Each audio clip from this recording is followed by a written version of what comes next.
times? I don't know. 6 times? What are they? I don't know. Are these not your reading ones? Those They're are just my some. reading. They're just some random ones. Those are for Costco, man. For Costco. Those are for Costco. Went to Costco. They're from Costco. Oh, I thought for I Costco. can't see the gun. What's the price on this thing? Nah, it's for. Last thing for you guys, could I just have you each go around the table and just give me like a quick little test volume into your mic? Yeah, test. Testing. Test. I won't do it. Not a chance. Test. Test. Do we pass? You passed. We What? passed the test. Waters. Yes, Mark needs a water. Russell needs a water. 2. Dad needs a water. 3 waters. That'd be great. Yeah. Some of us came prepared. Some of us didn't think we needed it. Some of you knew there was free water. Some people are gonna start a water fight.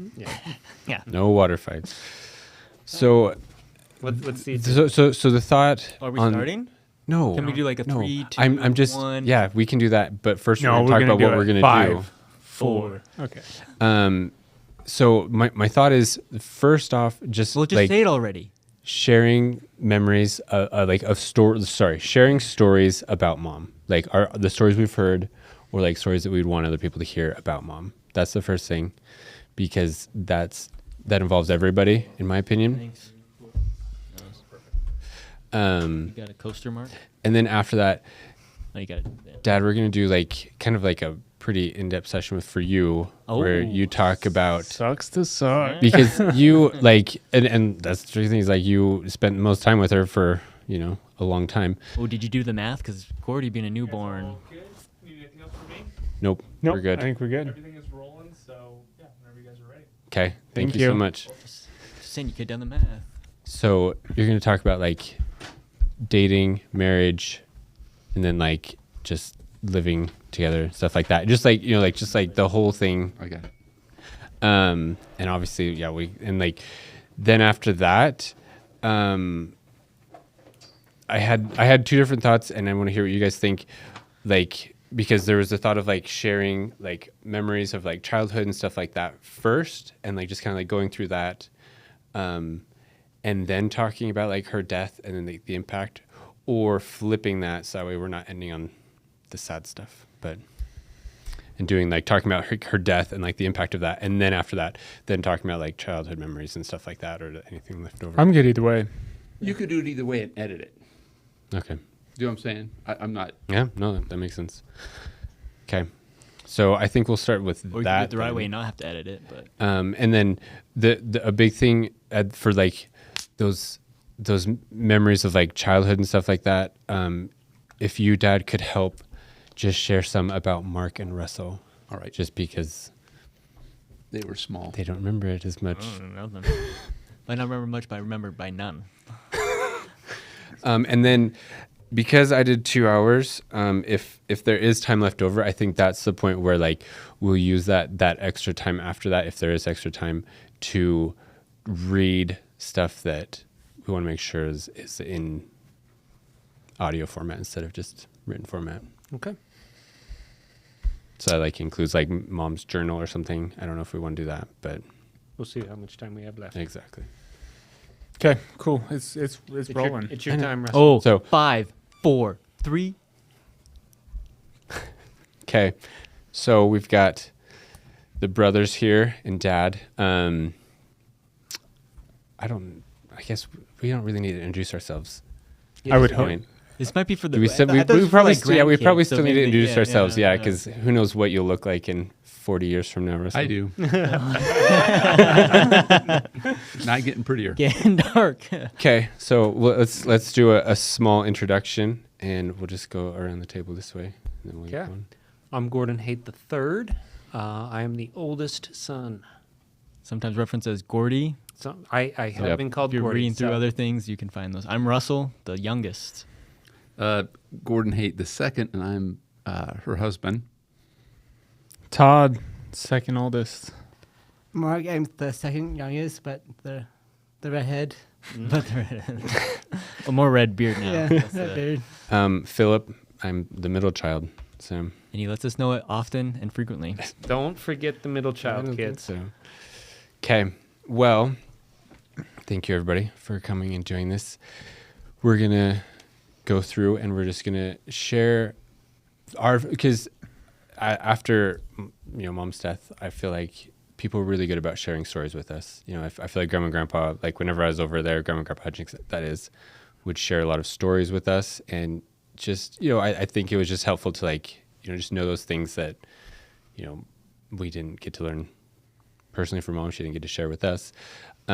So I kind of want to start with that, is just kind of going through and just sharing, and I like kind of how we did it with the aunts, where it's just, we go one at a time. And then if we have more, like obviously jumping in and doing those until we move on to the next stage. But Gordy, we'll start with you. Sure. I have one story here from my journal. This was from June 29th, 1987. So I was almost 3 years old.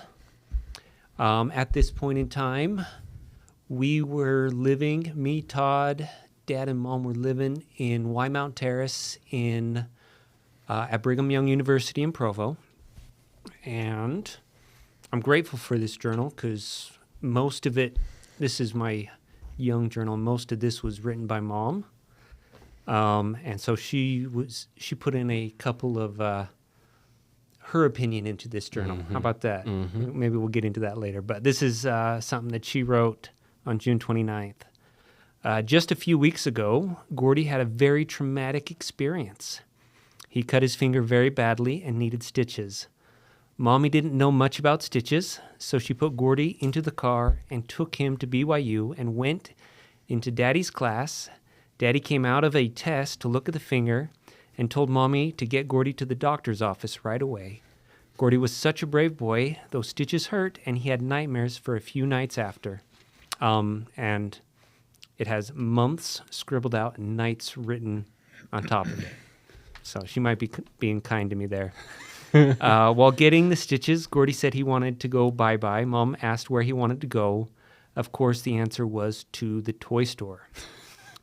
Needless to say, Gordy survived the cut on the small finger of his left hand. So did his mommy. Yeah. So not something I remember, but something I find funny that I Do you can. remember that? And what test was it? And did you pass the test? And was this an excuse to get answers from Mom during the test? I don't specifically remember, but I'm glad you survived. It was touch and go for a little bit. I think my mom was a little bit more worried about it than I was. How about that? And I might have said just put dirt on it, but I'm glad I said go to the doctor. Okay, Russell. Oh, I don't have any memories of Mom, but I have these are stories. something that I have is I know that she made a blanket for me that I really just kept my whole life as a middle schooler, high school. And I have it now in a box that's really... Which one was it? It's a Cars. It's Yeah, blue. Cars with me. I just can't remember which one. Because I had the basketball one. Ooh. I had the Basketball Batman one. players. Mine was red with fire trucks. I do. Mom also wrote in my journal. It just I got one entry that Mark had the Care Bears. That sounds right. Wait, you have one entry in there from Mom? Mom. I think this one might be Mom too. No, that's Dad's handwriting. That's Dad's. Dad wrote in my journal one time. No, that's Mom. No, this is Mom. I is have that two. Mom? I have Okay. Dad sorry, Dad I writes have in two. cursive, And then there's it goes Dad's Dad. So I have two. so you can't read it. I know. That was such a bad decision. My two favorite words were "oh man" and "no way," and those were also my best words. So that was kind of all. Wait, read it. You want me to read? Yeah. Do you want me to read it? all of If it? you're comfortable I can reading. read it. Yeah, It's so we can do first. I turned 2 years old on October 8th. He is two.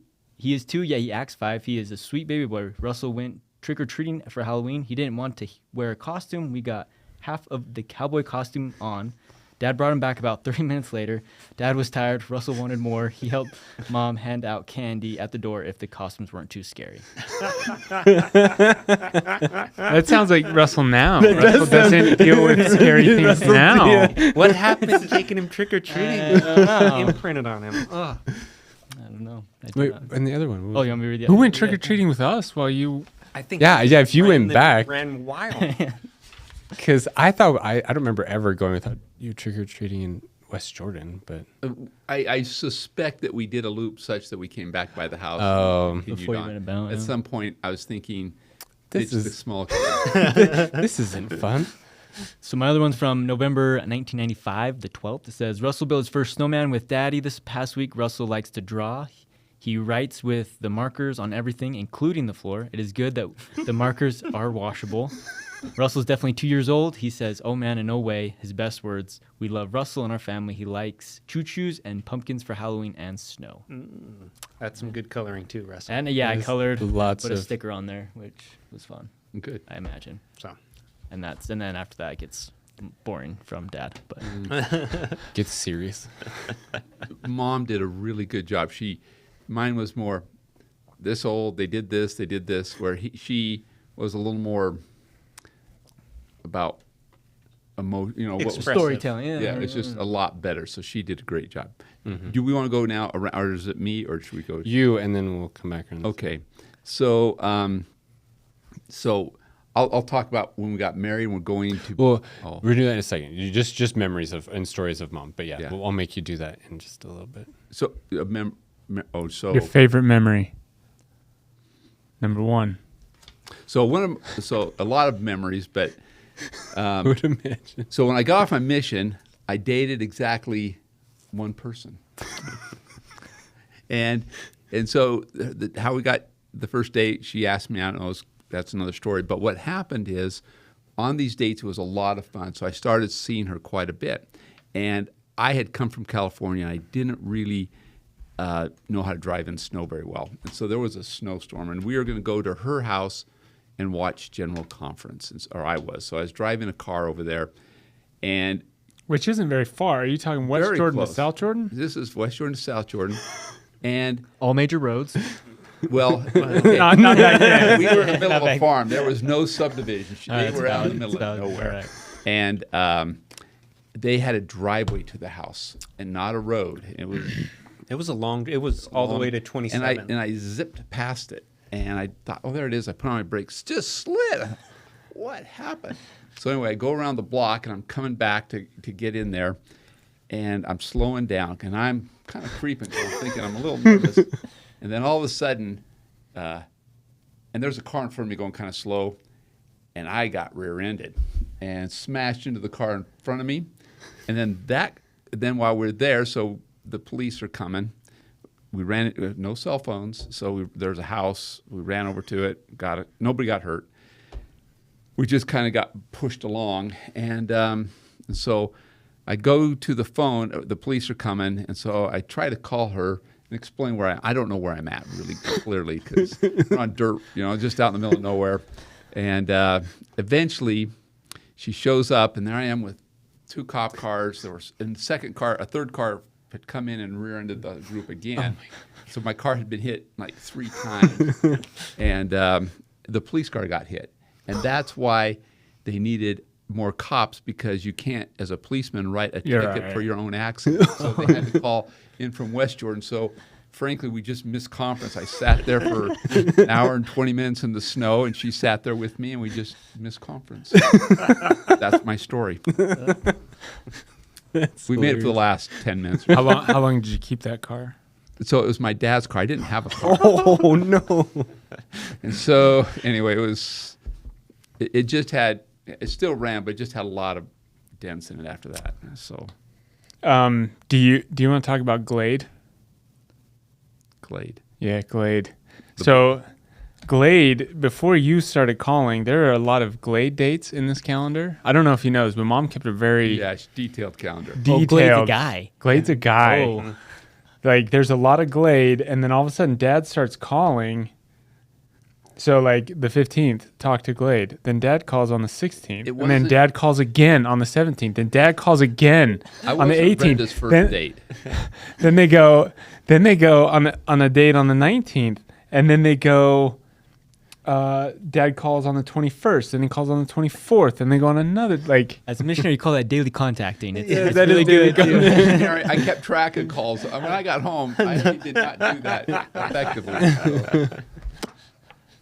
But what is funny is that Mom in her I don't think I ever met Glade, so one day, in her thing, I don't know if you've looked at this, but yeah. all of her high school photos, she cuts out all the boys You can see that sliver, Yeah, the the cut. cut. You can see this hand on her shoulder. She didn't want to lose the pictures of her, But she's like, I don't need the boy anymore. That's, and so she looked cute in all the pictures, so she wanted to keep those. But she out of respect for me, she cut off all the. that's funny. I do tell the girls all the time that I don't know how Napoleon Dynamite ended up marrying like the valedictorian like superstar debate, you know, and then Trophies. and then you've got the 4-H milk tester. Cutting turkeys' heads off with barbed wire fence, you know. No, I had a lot going for me. I didn't have a job. You had dodgeball skills. I had no car. I hadn't anything to start school with, and we got married. That was wild. Looking back at that. It was irresponsible.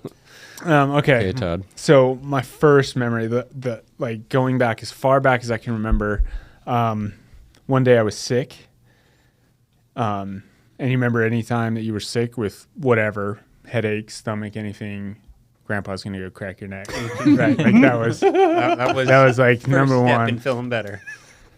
And so I remember driving to Grandma and Grandpa's in the old Toyota, Oh yeah. and I was sitting in the front seat with no Seatbelt. seatbelt, No car seat. no car seat. Like What's a car seat? I don't think they had car seats. I don't know how you brought babies home from the hospital. I don't know. But I remember pulling up and she was driving, and we drove past the house to a little bit past the house when it was still a farm, and Grandpa had a horse hanging by its legs because it had died from the bucket of his tractor because he had dug a hole and he was burying Wow. the horse. But that's my first. That's the earliest. Like I want to say That's the a pretty, earliest pretty imprint. memory I have of me with Mom, and I think it was just us two in the car. No idea where you guys were, but We were pretending didn't get not to to go be sick. So we didn't we were hiding. that was always like one of those scary things. Like, just relax. You're like, okay, I'm gonna relax, and then I'll. No, Grandma would always give me M&Ms, and I'd hold them too tight. They all like melted in my. Well, they hand. weren't M&Ms. They were- No, They were the off-brand. True. So they melted in your Yeah, hand. no, they melted. They did the yeah, opposite no, of what they were meant to do. But I would hold them because I was just crying, and it was like, please, please, please. But none of us ever got our necks broken. So No necks that's broken. good news.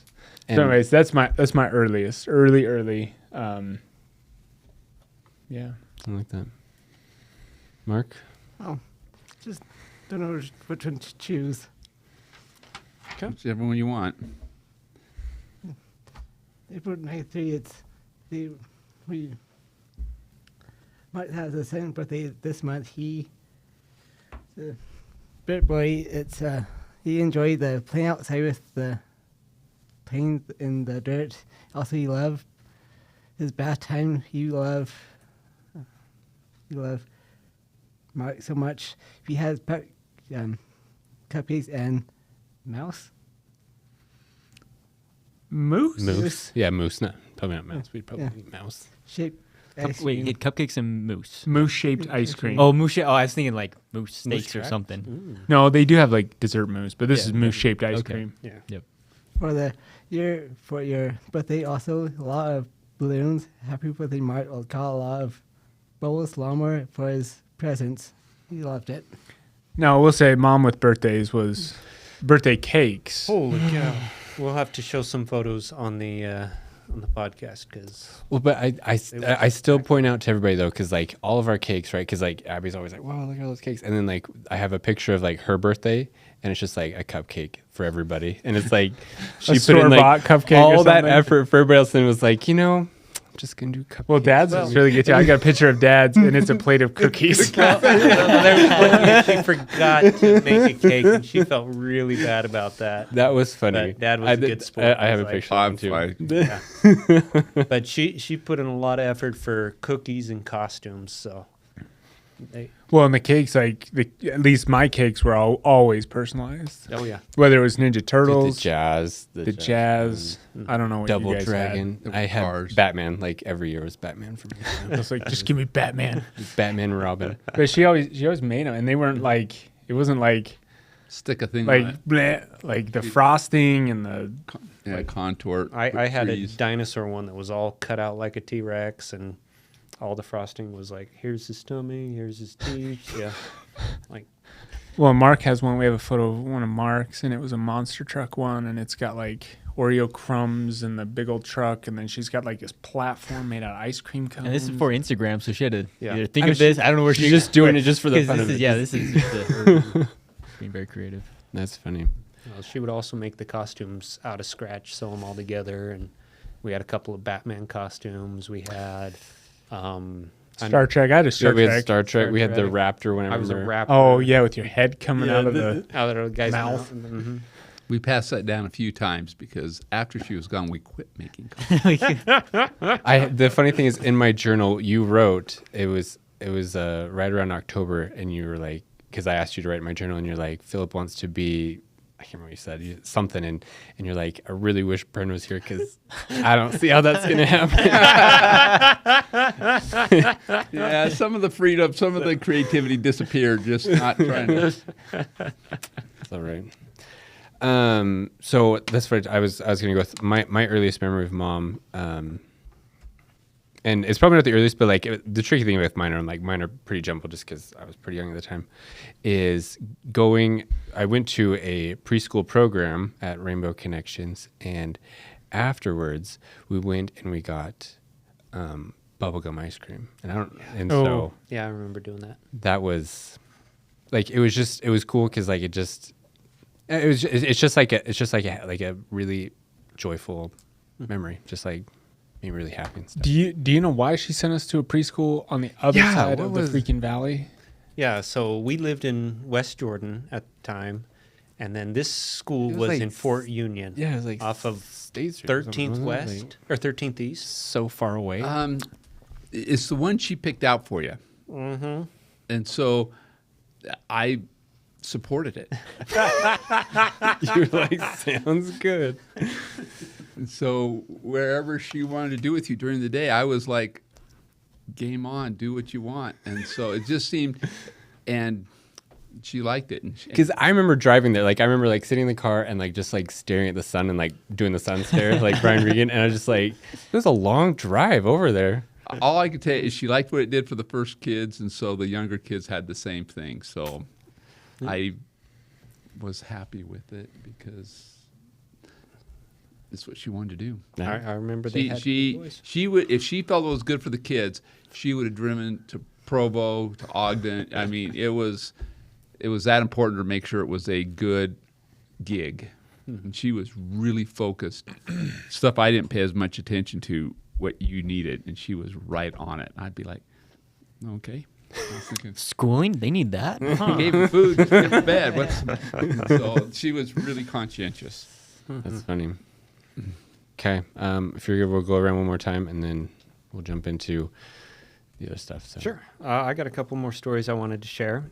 This was from Christmas of 1988. Christmas morning was wonderful for Gordy. New suit, a new book, and a basketball hoop. But do you know what I really wanted for Christmas this year? Was a fire truck. There was no fire truck underneath the Christmas tree. Sad.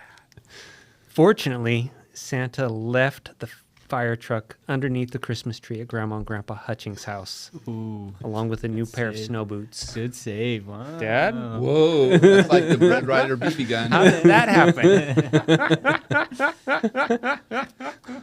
Santa has gotten better. Santa did not have the internet, and there's no AI. So Amazon was not able to deliver. That basketball hoop was Oh, yeah. 10 out of 10. That It was just the little one. That was just a little, yeah. Because we have that video. There's that video of you guys playing with that in Grandma and Grandpa's basement, right? Is that the one? Yeah, so we had that one, and then several years later, we got the West Jordan hoop that thing got a lot of work.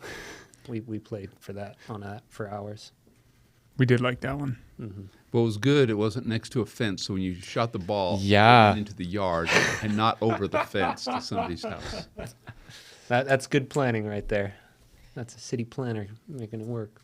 I know. I remember I don't have, but been told a lot is that she's really good at music, and so because of that, I had to do the trumpet and the piano, and Well, she wanted everybody to play an instrument. and that's what I've been told. Oh, there would That's have been exactly. a That's what difference. I've been. You literally would be playing in the Philharmonic if there was. If she was still alive, you would have been like, You'd still You would be have playing practiced. trumpet. You would have Dad actually would- practiced. Someone would have been like, well, yeah, No. that's a stretch. That might have been a stretch, but I've at least been told to practice.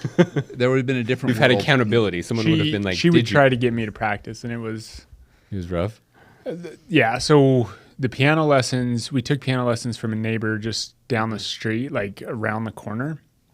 And I remember what I would do is I would grab my little bag, piano bag, and I'd walk as slow as I could to get there. And then I would like just knock the softest knock I could do.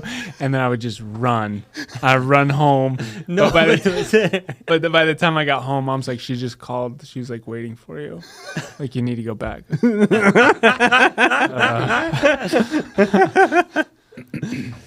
Yeah, you would be playing an instrument. Yep. You'd play the piano. You would be. Which is what I've heard. So yeah, And yeah. you'd be singing. You'd be singing at your farewells. There'd be a lot of stuff going on. Like when I started playing violin, she staged one-person musical shows for me. Like I would go and have a whole bunch of songs I'd play. She'd accompany me, and we'd invite all the family to come to my recital. And it's just me playing my violin for a half hour. Like, yeah, she definitely had a love of music and wanted to share that love of music. Yeah, And she would drive me to West Valley to do saxophone lessons. Like, Oh, you started saxophone that young? I thought that was one. yeah. Oh, okay. Oh, there were things going to happen. Yeah. And she had amazing talent with the organ and the piano. She could play any song in the hymn book and just And she could rewrite the words to things. That's another thing they did a lot. They'd take hymns, and when missionaries would go out, they would. Yeah, I had in my. verses. She said that they did it for Robert. They were just we were singing like the Book of Mormon. Maybe I don't know if it was one of the like She Follow the did it Prophet a or something like that, lot. and like she changed it for like Robert in Guatemala. So Yeah. but I don't know what it sounded like, but apparently we sang it. But we do have some tapes of her singing too. Yeah, FYI. well, that was good. Another Is it my turn? memory at Yep. Oh, for me. So, so I remember after we got done with BYU, we were going to. And that we is teamwork there. It was good teamwork there at getting through that BYU. Yeah, it was. So we had just Gordy and Todd, and we moved in this little apartment. Well, let me even back up further than that. So when we were going to school, I thought, man, can't have kids. We're starved to death. There's no money. Everything's. Oh yeah, we could have kids. So we graduated with 2 kids out of school, which is kind of exciting. And so we go into this apartment, and we think this is great. It was like $250 a month, and I got my first job, and I was being paid $25,000 a year, and that was really exciting. And so we had Gordy and Todd, and it was really fun because she made like a sandbox in the patio. She just did things that would keep them entertained. We had a pool there. We had stuff that would just. We only stayed there a year, but it was just fun to see how she would, even though we didn't have like a big yard and you couldn't put you in the parking lot, she would just make the house a complete fun place for the kids to do cool stuff. And you were really young, so you may not remember, but I was home like. I remember Summerwood Apartments in Taylorsville. Yeah, and so that was kind of cute just how that happened. And then it looked like I was going to transfer to California because the Salt Lake office didn't have any jobs. So I got our stuff all packed up, moved into the basement of Grandma and Grandpa, and it kept not coming. And then also we got a big project, so now I had to move so anyway, we moved to West Jordan. But we were in Grandma and Grandpa's for like a year. We were there a year because we were in limbo for probably about 8 months of that. And then all of a sudden it was like, no, we're staying here. And it was like, how do we get into a house? And that house cost $50,000. Too much. And the down was like 5,000 or something like, or 2,500. And so we had saved that up in that 1 year so we could pay the down, and then we were house broke. And so it was great. And Philip was just about to be born, so we wanted to get into the house because that basement wasn't going to work with Philip. So Basement didn't work with, because we were down there with Robert and Emily. Yeah. Because it's like Todd there's and I two were bedrooms sharing down a there. room with Robert. Yeah. Oh, And You were? Robert was a teenager, and I'm sure he loved that. I didn't know that. my mom and dad were really gracious. And Was the kitchen finished down there? Did you guys? Yeah, we had- So yeah. Did you guys have like your own little meals and stuff? yeah, Okay. so, and you heard that from my mom, is that Brenda made a point to go up and clean the house, take care of things, prepare meals, do stuff that made it. So it wasn't like Freeloaders. so there was always stuff that she was doing to make it really nice. So it wasn't as big a burden as it sounds. But How come you picked your mom's house instead of like the Hutchings? We did both. Well, we did Great Grandpa Hutchings as well. Yeah. We I lived there think- for a little bit. there's no kitchen in great grandma and grandpa's, and so it's kind of good to be on your own a little bit. But if you have just one kitchen, you're not on your own. And so it just worked out. So Oh yeah. that's Okay. what okay, happened. okay. And anyway, that was a fun Well, memory. To add to that, there was one portion of that where you guys were really pushing for California jobs. So you and Mom went out to California to go deliver resumes, whatever that means. Who knows what that means? Haven't you heard of LinkedIn? You don't know LinkedIn? And while you're out there, you got the call saying, "Hey, we're going to get you this job at Centennial or whatever." Yeah. And so you just spend the whole time Partying. turned into a Vacation vacation. without the kids. So jobs were tough when Wait, I you guys went graduated. to Disneyland without the kids? Yeah. Yeah, they did. Yeah, they left. So what happened is We have postcards in our journal from it. I got the yellow pages. Really a happy place on earth. And there was like, all a page and a half of engineering firms. So I just drove each of the engineering firms and said, "Hey, I'd like to work for you." What is the Yellow Pages? Yeah. In the phone books, you had the white pages for residential and the yellow pages for businesses. And we would just, instead of calling them, I went to each one of them. And most of them, yeah, thanks. One kind of talked to me. He was a Centennial, one-man office. And he was kind of impressed that I did that. And so, and then we thought, okay, I got to have a job now. We're going to be hungry soon. So we ditched the kids, and that was Todd and Gordy at wherever we ditched them. And then we drove to California. I was good because I thought, man, it'd be so great to go to California. L.A. Water and Power had all these job openings I'd heard about, and I thought, okay, we're going to go down there. I'm going to get a job. We'll move down and figure out how to make things work, and this would be good for Brenda and I to just check everything out and spend some time. And we got to Vegas. We were calling to see, she wanted to call to see how you kids were. I don't know that I cared, but she was calling to see, and they said, "Oh, you got a call from Centennial. They offered you a job for this amount." So I called back and said, "Yeah." But we'd already had all these arrangements made. So we went out. We saw Wells. We went to Disneyland. We did everything, and drove back. And I didn't miss all you guys that much.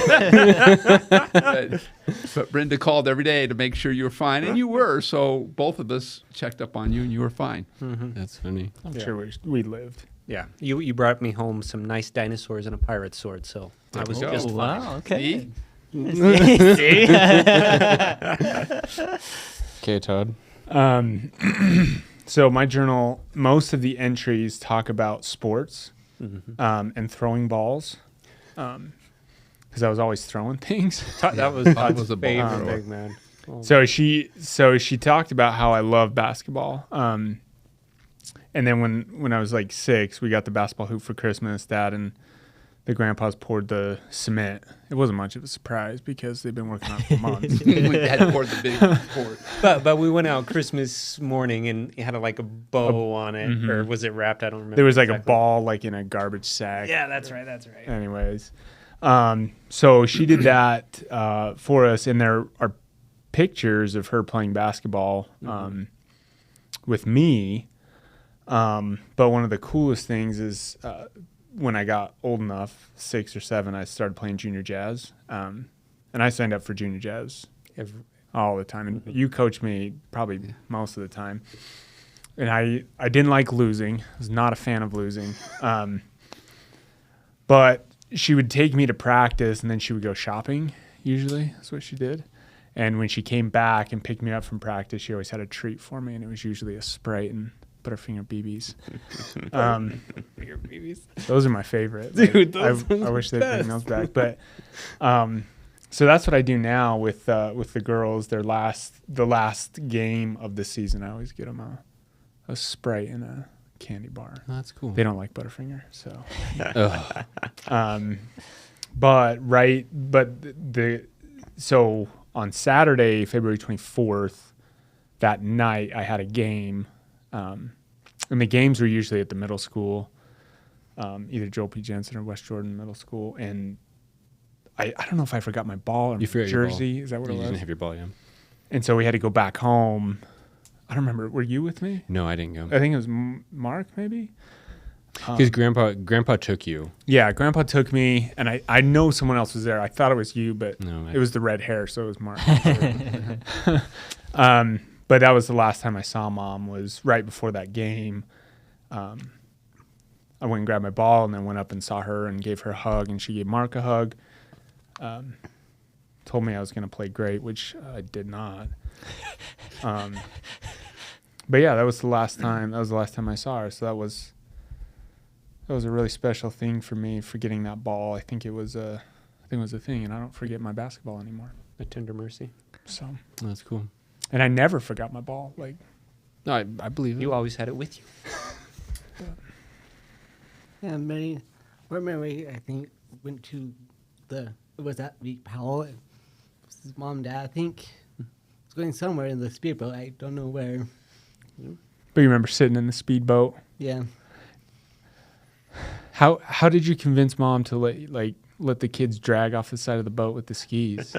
Grandpa Hutchings really wanted you to do that, and so and it seemed like you guys were learning. So once I saw that it worked, we would be hanging over the side, dragging you guys man. along, getting spray in our face. Sorry, let me. I can't picture this. So There's the a boat's picture not of it. going. The boat is The going. boat is and going. then wish you I lower had kids the- over. Okay, the so you album. just okay. So the you're kids have the skis on, inside the boat, and, you and lift them somebody up in a- holds the front and they're of the going, skis. like, somebody Someone's hold holds the kid. and then the kid holds like a a rope. rope. that A dummy- someone- a Someone du- else is a- holding. a dummy yeah. rope that Okay. doesn't do And anything. so somebody's holding them from the back, and somebody's holding the front, and and you just get them far enough away from the boat. And So then if they you- do fall, they and then well, you no, go- they're not falling. then Everybody's you get- holding Then you them. get zipping along, and they're just bouncing along for like they're okay. Well. Yeah. So then And when Brenda's in the boat watching this.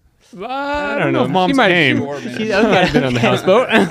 If you go under the boat, you get hit by the propeller. That's- It's just that's what whatever I'm- happens. But yeah, we were training you, and you all. It was a good, and I But see why then, Mark but then remembers once it. you graduated, you would go behind the boat with Someone would go in the dad, or water, right? And they'd They would hold your behind. skis and get dragged. and we'd be dragged boop, boop, boop, boop, until you got up, and then we'd let go, and then you could get going. Because the problem is, No, wait. Okay, So this is how we learned how to ski. but so you're on your skis holding the thing, and then there's someone in the water. you're Behind you. He's laying in And the Because- Oh, because they're- you're holding them. Oh, Because like a little 6-year-old kid isn't going to say hit it. Okay. Like okay. the dad, flip Yeah, over. the dad has to So- say so hit then it. You just drag for a while, and then you sit there and float while they pull the kid. Yeah, yeah. So You're you're in a just life jacket. chilling.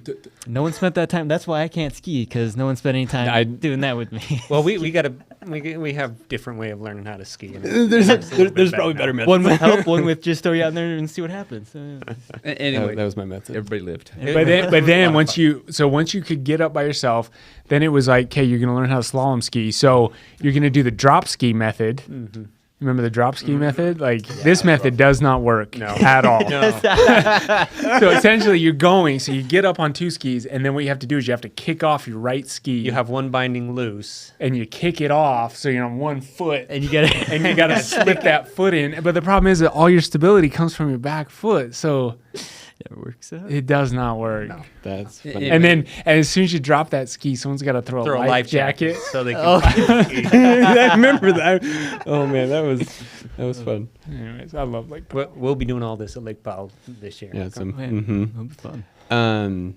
So, I think that the one memory I want to share, like I've always had a hard time sleeping at night. I'm kind of a night owl. I've always have been, and I remember one time I was up in that room right next to Mom and Dad's room, and like I came out and Mom and Dad were sitting in the front room, and I was like, oh, I can't go to sleep, and so we just sat at the piano, and like Mom just like played like I'm a child of God and stuff like that, and we just like sang them together, and then I was put to bed. But it was just it was just cool because like I think of sometimes how I am with my kids, and it's like they come out like get back to bed, and like just like how patient she is of like just like, and I mean obviously there probably were plenty of times where she did send me back to bed, but it was also funny because I read in my journal that what I would do too is like I'd wait till like Mom and Dad went to bed, and then I'd go and sneak in their room and like sleep on their floor, and apparently they found me there a lot, enough that it was memorable that they wrote about it, but Kids on the floor again. it was just funny. Like, so that was cool. Okay, so Dad, this is definitely more about you. So if you can just kind of share, like the getting to know her, the dating, marriage stories, and stuff like that, and then everybody can chime in if they need to. But So the first day we kind of talked about how that, and then The one with the constable. constable, and then after that I was bold and asked her out. Well, you called a lot. I'm going to be straight up. Like, you called a lot. Called a lot, and Why didn't you just text? yeah, and this was all through a landline. So none of this is cell phone. You have to be landline. And probably no voicemail or answering machines either. So And I want you to pay attention to that number of calls. What that tells you is, and you can tell your children this, that if you're engaged, it's better not to go to school that semester. You're not as focused as you should be in your schoolwork. A lot of that I blame on Brenda. I'm going to chapter 12. Her grades weren't as good as they should have been that semester either, because she was stellar until that semester. So I'm just giving you a straight heads up. So as we talked about things, So that was November of 1982 is when like you start popping up on the calendar. Yes. So just for reference. And when did you get married? Oh. June 1983. I don't think he. it was pretty quick. Give him multiple choice, Todd. Give him multiple choice. It's in the spring. I'm going to go less than 6 months. Yeah. yep. We're going to go May 20th, So- 1983. And that's when we got married, but we were engaged for 2 to 3 months before that. So I'm just saying, she really impressed me. So I wanted to get married to her. She had dated these other guys, and it was okay that she didn't like them as good as me. So, but we really got along. When I was seeing her, she was a real stabilizing force in her family. She really helped her brother and her sisters in trying times. She was always there for them. She strengthened her family in tons of ways. It was probably tough for them to see her leave, but once we got married, she still was a really active in helping them with any challenges and the difficulties that were going on, and was a sounding board for her mother, and just really, really helped her out through that. So a lot of things I did were morphed or mutated things that we talked about that we should do. She made cakes and cookies, so I said, okay, I'm not doing that. I'm going to make cookies, and I figured out how to do it. She always had. He loves his cookies. She That doesn't make she insisted on setting the table a certain way, making things look nice. Okay, this is what we're doing. Put knife, forks, and spoons, and that's how it's going to be. And then she would have a meal ready, and so we're going to learn how to cook, and we're going to figure out how to make meals. I got 6 down, and that's what you got. So again, That watered down chili toad. I might have got to 7. I don't know. But the point being is I saw the intent was to make up what she would have done. Again, I'm not saying it did or it was a mutated effort to get to those things, with parties and stuff and junior jazz and the activities. So the things that I tried to do spun out of the things we talked about, because when we first got married, I was busy. I was literally 3 or 4 days a week staying until 8 or 9 o'clock at night. We were putting mega hours in. At lots work of, or? At work, Okay. just overtime. So I'd go in on Saturdays. I took trips to Denver. I was just always gone. I was like this, okay, I'm going to build my career. Brenda got everything at home. So whatever she did to you guys, I was fine with, because we talked it over and it was good. So we didn't have one dispute on what to do with you guys. It was always, she would suggest something, say, yeah, that really makes sense. I love it. So it was really easy to leave you guys there. And she was really focused on what to do with the family. I think her own family experience caused her to really want to be a super mother and be very attentive, and that just came out in every aspect of what she did with you. So even though we didn't have a ton of money, she made it seem really fancy and nice in every aspect. Well, and I remember in Denver, because we would go with you Yeah. sometimes, Yeah. and we would sit in the hotel room, and Mom would have like these little folder games. I remember the folders. Yeah. Like folder games, and I love those things. And now you're like, Now you have computer. but she knew how to make it fun Oh. for little kids. Like, I don't know how the heck. She did that so well at church. She sewed things that made the Little activity books. yeah. So even if it was going to be boring for you, she made it so it'd be fun for you. When we went camping or did anything, she was 100% in, gung-ho, Lake Powell. She would bring stuff that would make it fun for everybody. She would step in and do the cleaning, do the cooking, do whatever it took to make it really nice for everybody. And that was something that was so that was another thing I did. So I wanted, and I started off pretty good initially with staying with the Hutchings. We would have different activities with them. Eventually, it just didn't keep going. But I wanted you guys to be connected to the Hutchings family and have that experience with them. And so she was absolutely fantastic about you guys. I don't know if that's enough, but that's. No, I want to add to that a little bit. One of the things that she wrote down repeatedly in my journal was how much Dad was working and how much she wished he was at home. And then when you got the job at West Jordan, she was so happy and excited I had about that you. in there. Was it half day Fridays or something Yeah. like that? Well, you come home for lunch. And Like come home I for had that you lunch. came I home came for home lunch for and lunch. stuff. I only worked 40 hours a week. I had it was. But was that your first shift though to the the public sector though? So I'd worked for Centennial for 5 years, and that's what made it so disappointing. I justified being gone all the time because we were putting so much money into the stock and the stock options.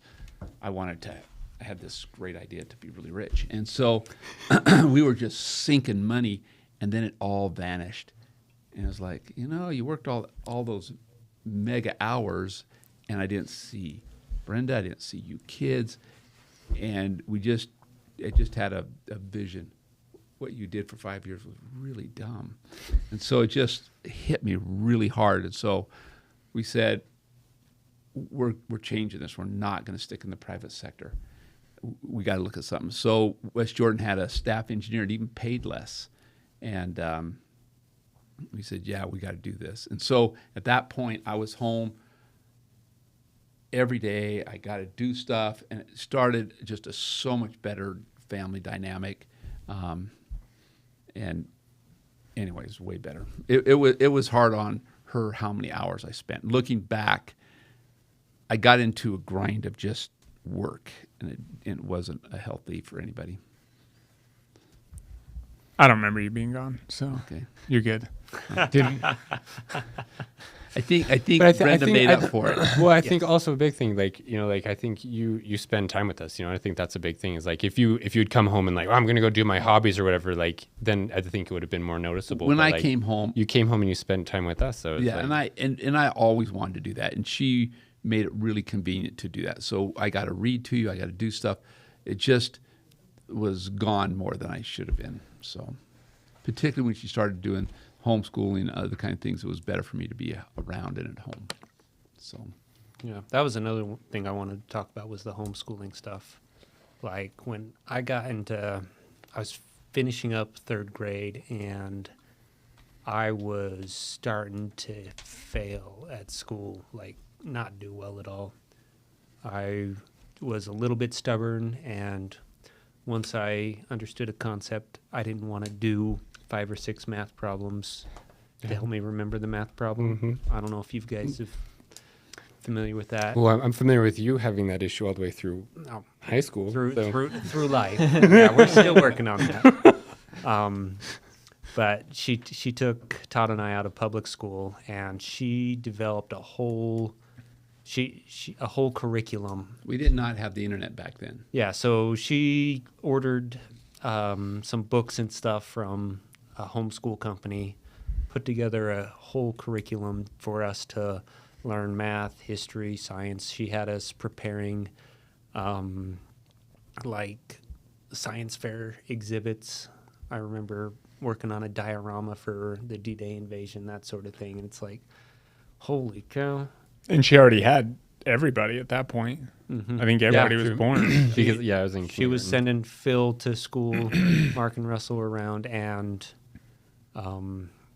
she also organized a group of other A homeschool homeschool group. kids that we would go and do things with them, so we'd get a little bit of social interaction and stuff. Like, it was pretty incredible, the work she put into helping us succeed. When she saw I was struggling, she made changes so that I had an opportunity to do better. Yeah, How was your homeschool experience? My homeschool experience was phenomenal. So your 2 older brothers were clever and smart. It's just that they didn't like the protocol or the minutia to get there. Because once you're there, let's go do something fun.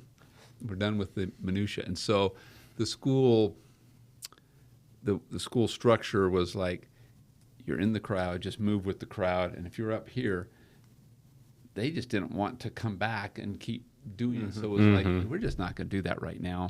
And so it was, and we tried to, anyway, so if you could have been in a much more accelerated situation, the homeschooling was a better situation. Well, I think you qualified for the Alps or something. And Or they wouldn't put you in it. Because you had too low of grades, right? That was Or something like, yeah, I think Because I I passed. had something passed right the about that. test. Yeah, but I've always been really good at taking tests. Yeah. But I've always gotten terrible grades because I don't want to do homework. What the teacher had said, because Brenda went and talked to him, said, okay, let's get him in the Alps. He passed everything.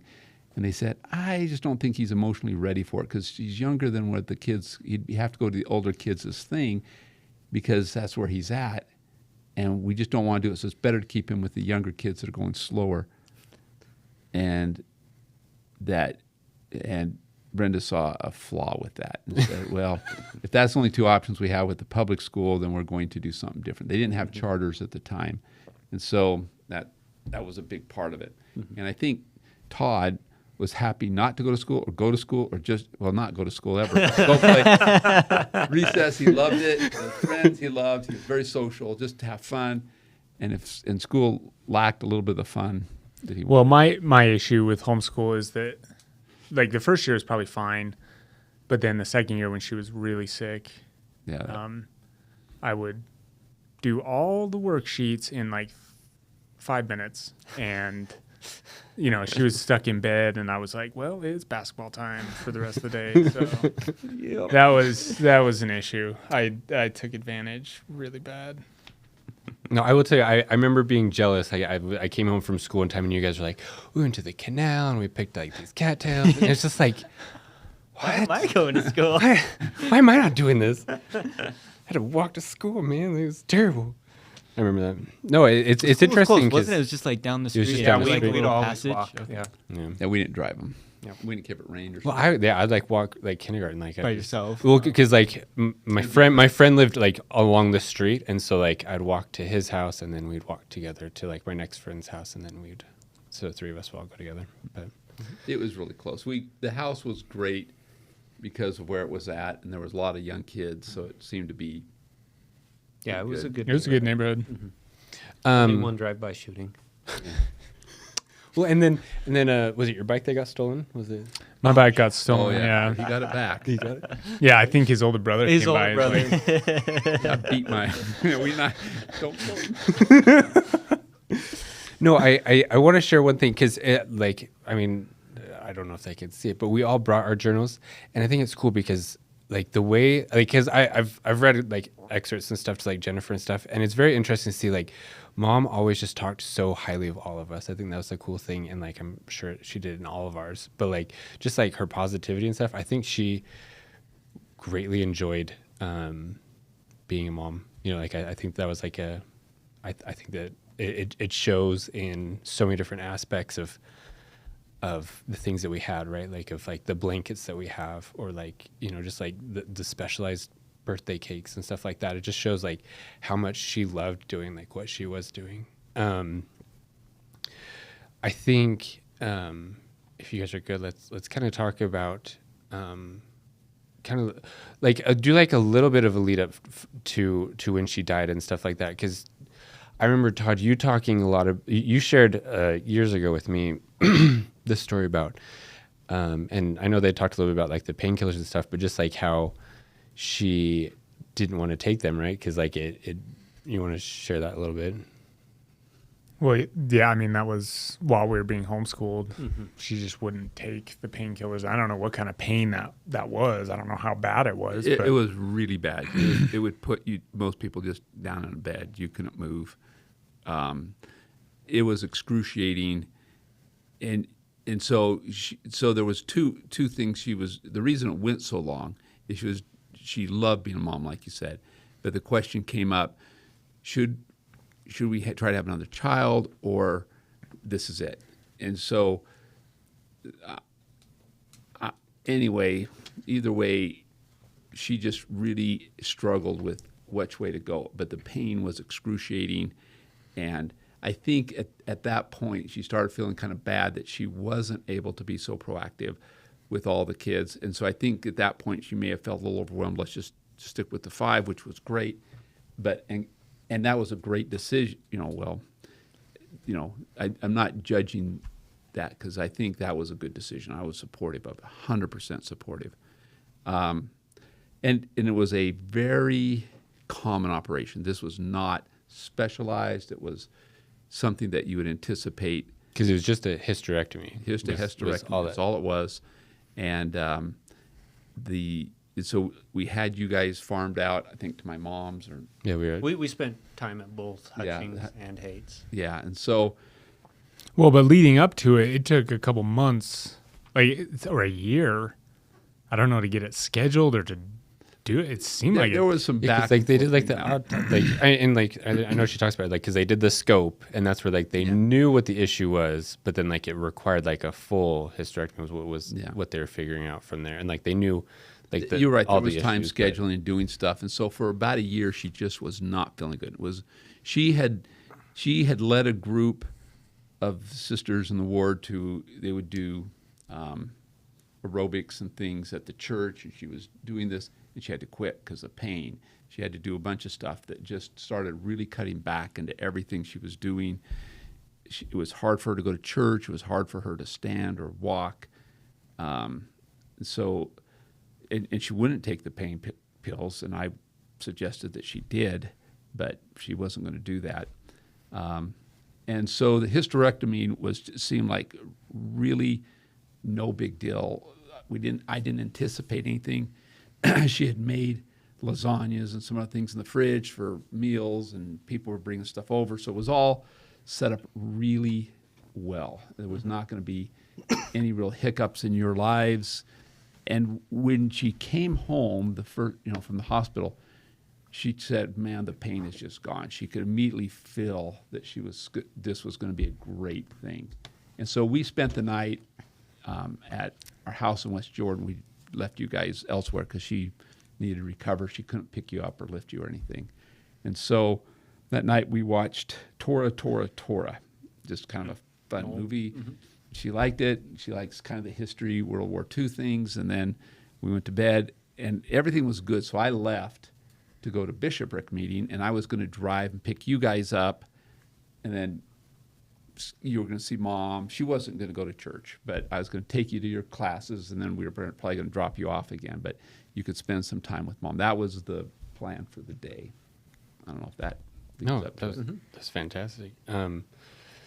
Something interesting, and like I've always found it kind of strikingly profound, like just because obviously she didn't understand anything, but like in her journal, she wrote like a simple paragraph towards the end, and it's kind of interesting. She wrote, "I feel that sometimes I think I've hurt and not felt good for so long that after the operation I'll be totally amazed at how good I feel, and I hope for that." And like you think it's kind of cool you talked about that, but then it's also interesting kind of the profound idea of that as well, of that she died and like all the pain was gone, right? It's kind of, I don't know, it's always been like kind of like an interesting side note to that. But if I think kind of talking about memories of that day, I guess I can share because mine are probably pretty simple and not the bigger ones. But I remember the night before we were sleeping in the computer room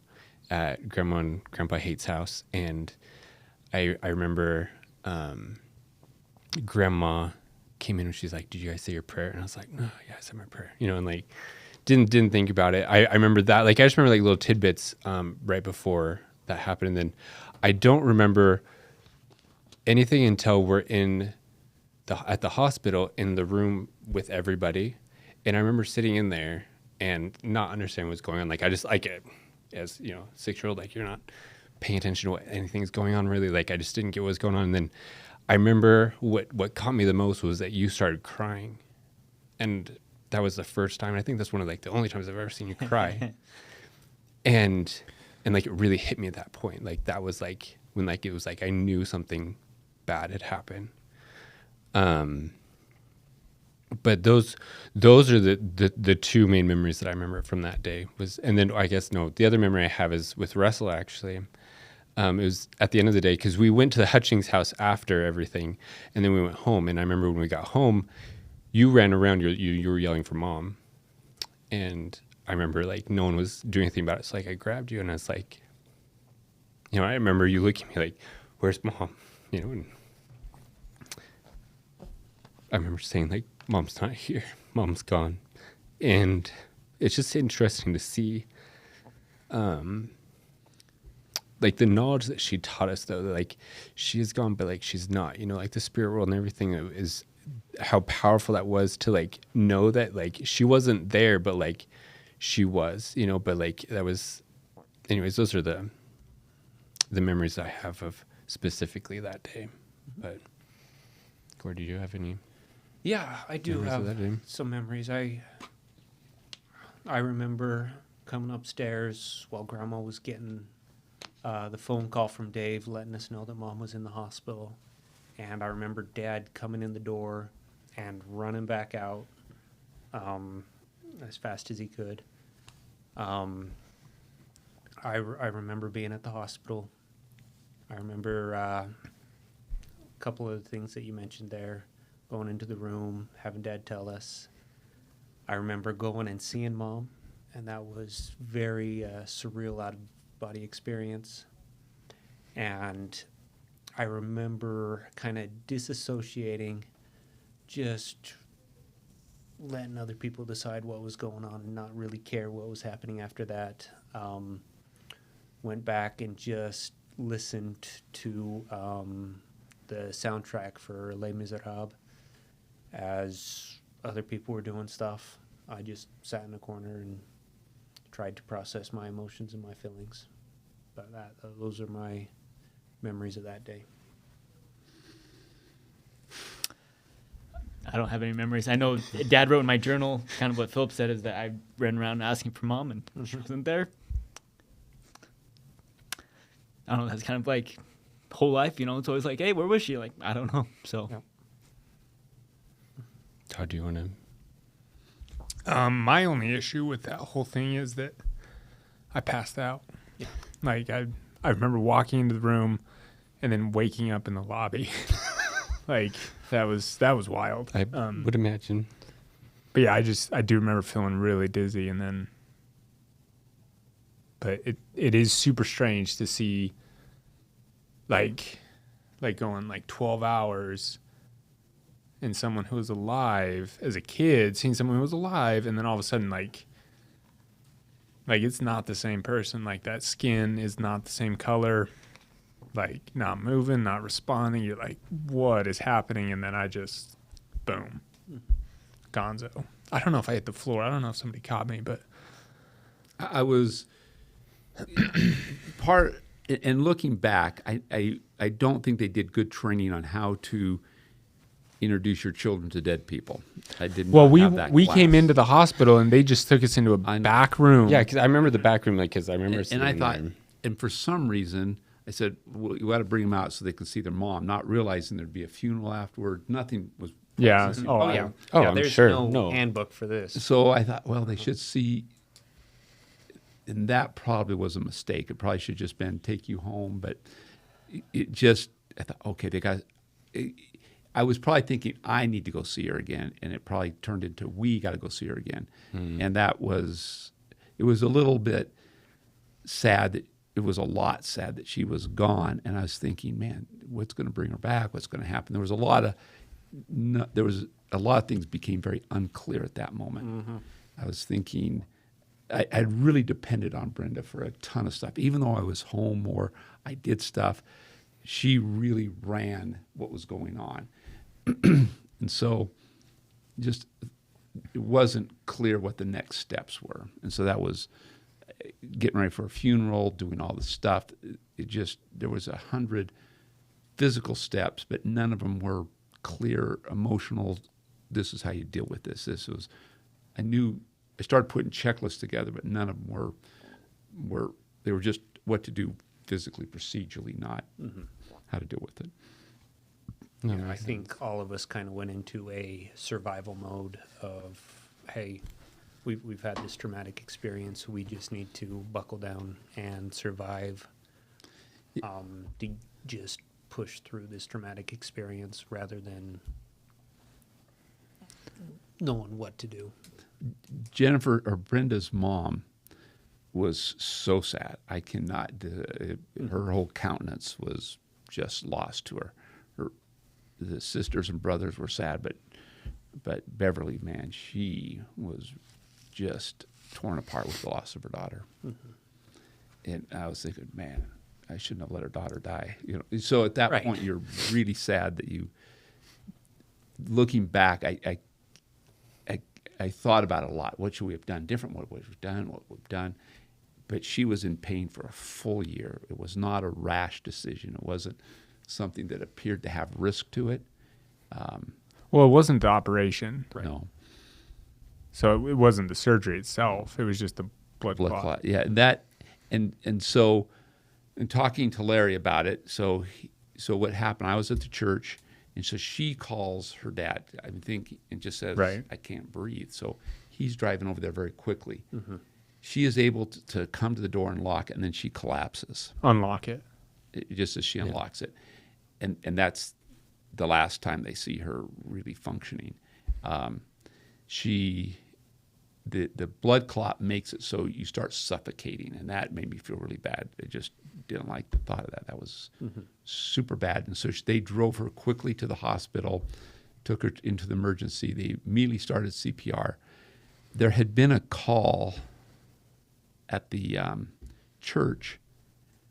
They had called there first, and they said, and I don't know all the whole detail, but they said, your wife's at the hospital. I thought you were bringing her home. No, she's at home. I kind of dismissed it that something was off. So I didn't.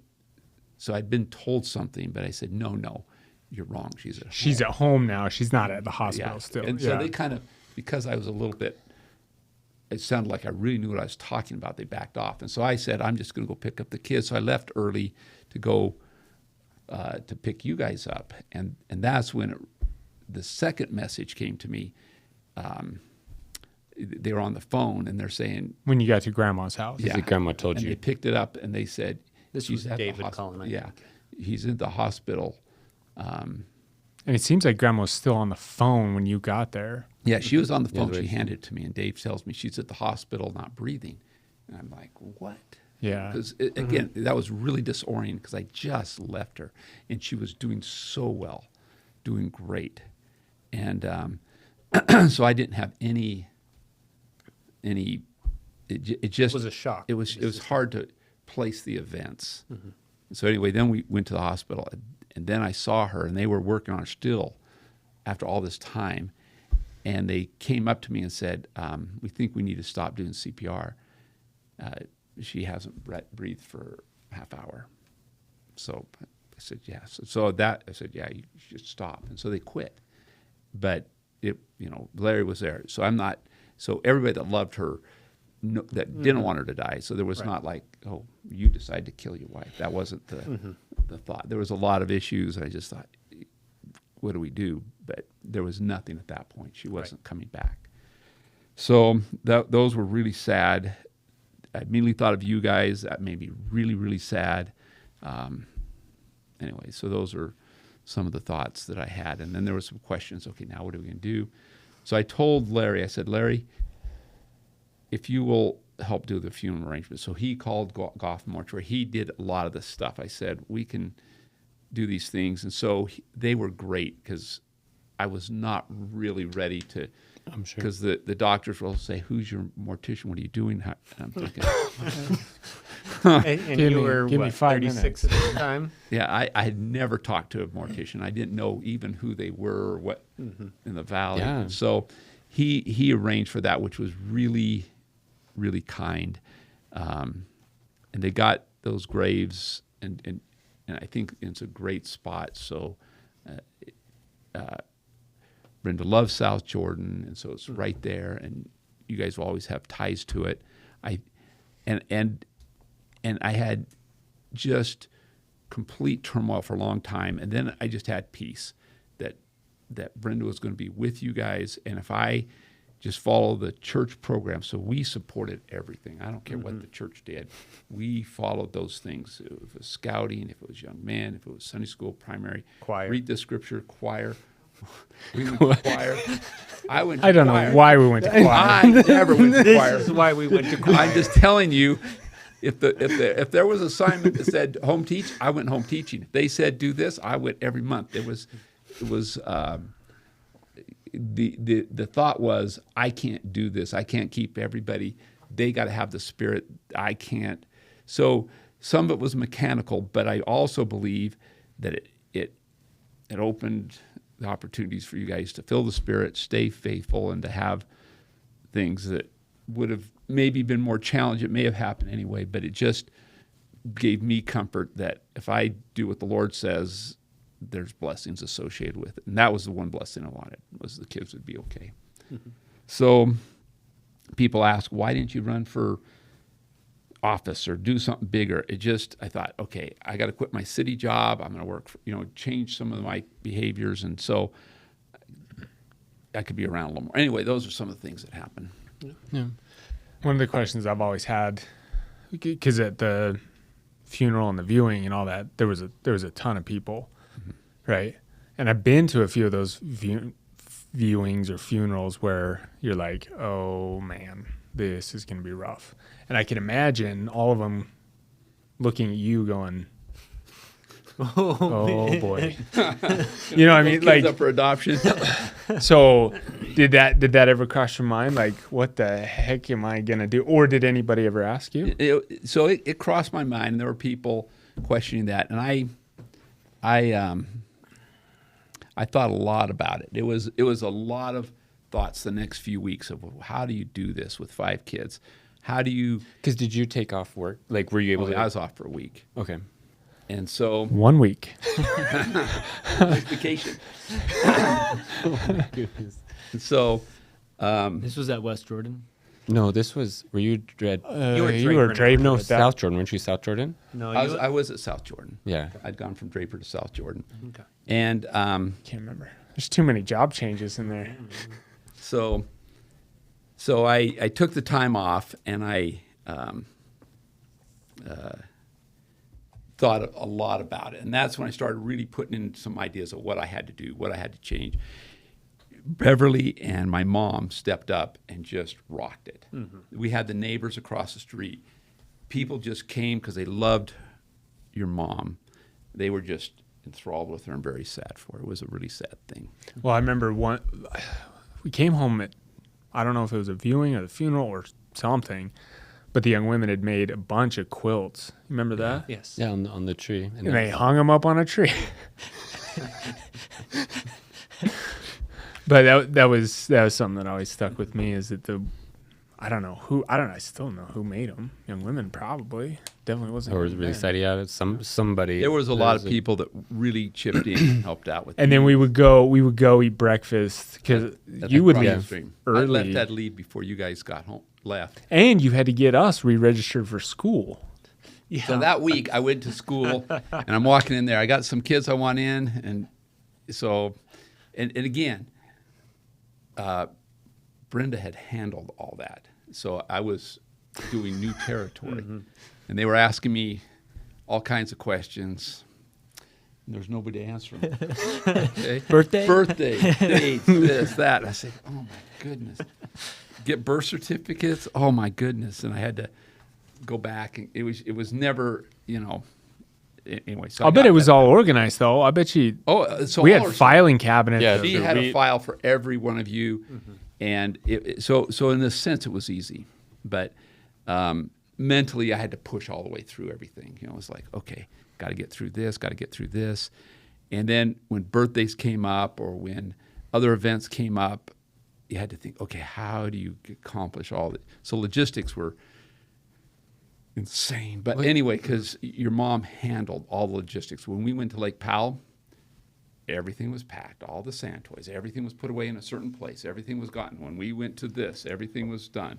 So it was never Well, the we had our camping. suitcases organized by here's Oh. the Ziploc bag with Yeah. Tuesday clothes, Yep. Wednesday clothes. Yeah, I tried that for a little bit and it didn't happen. I'm just telling you, things fell off quickly. I tried a few things, but she had a touch to it and a really clear.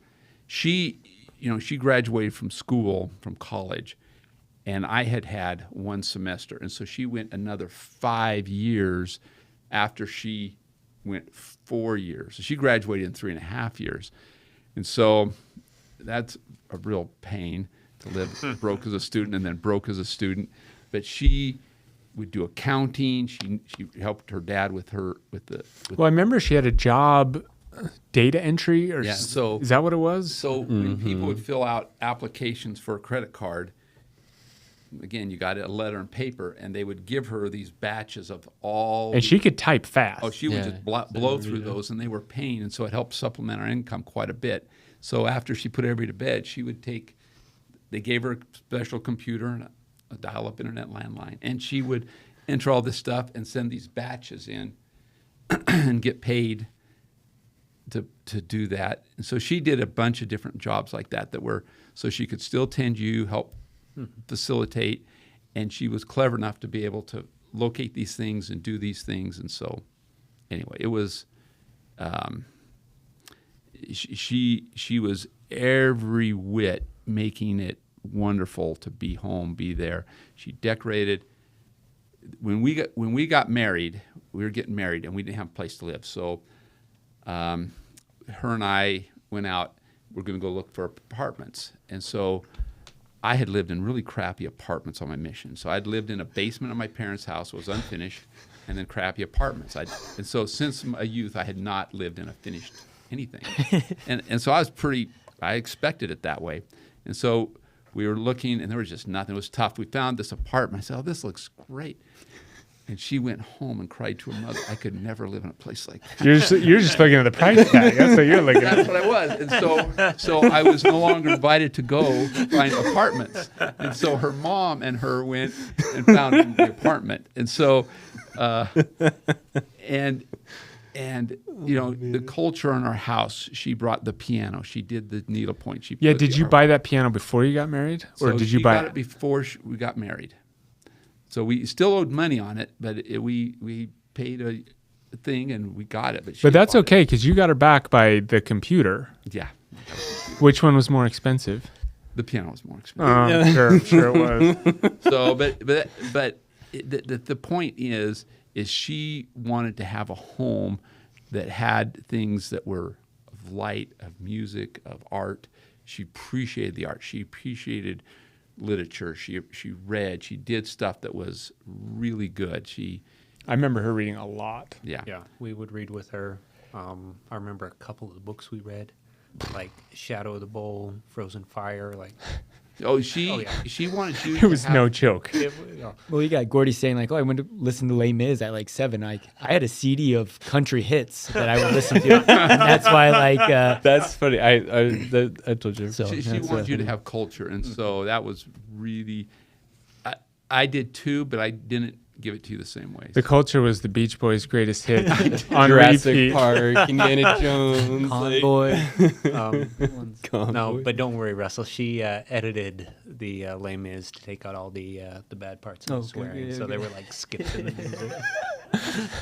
I got the swear words from Dad. It was great. Indiana Jones. I didn't know they were swearing it because I just. Well, and buzzed over it. one time she wouldn't let me and Gordy watch Indiana Jones. It was the first one. What is it Raiders. called? Raiders Raiders of the Lost Ark. Ark. Because of The face melting. the face melting scene, and so we had to turn it off during the face melting scene. You remember that?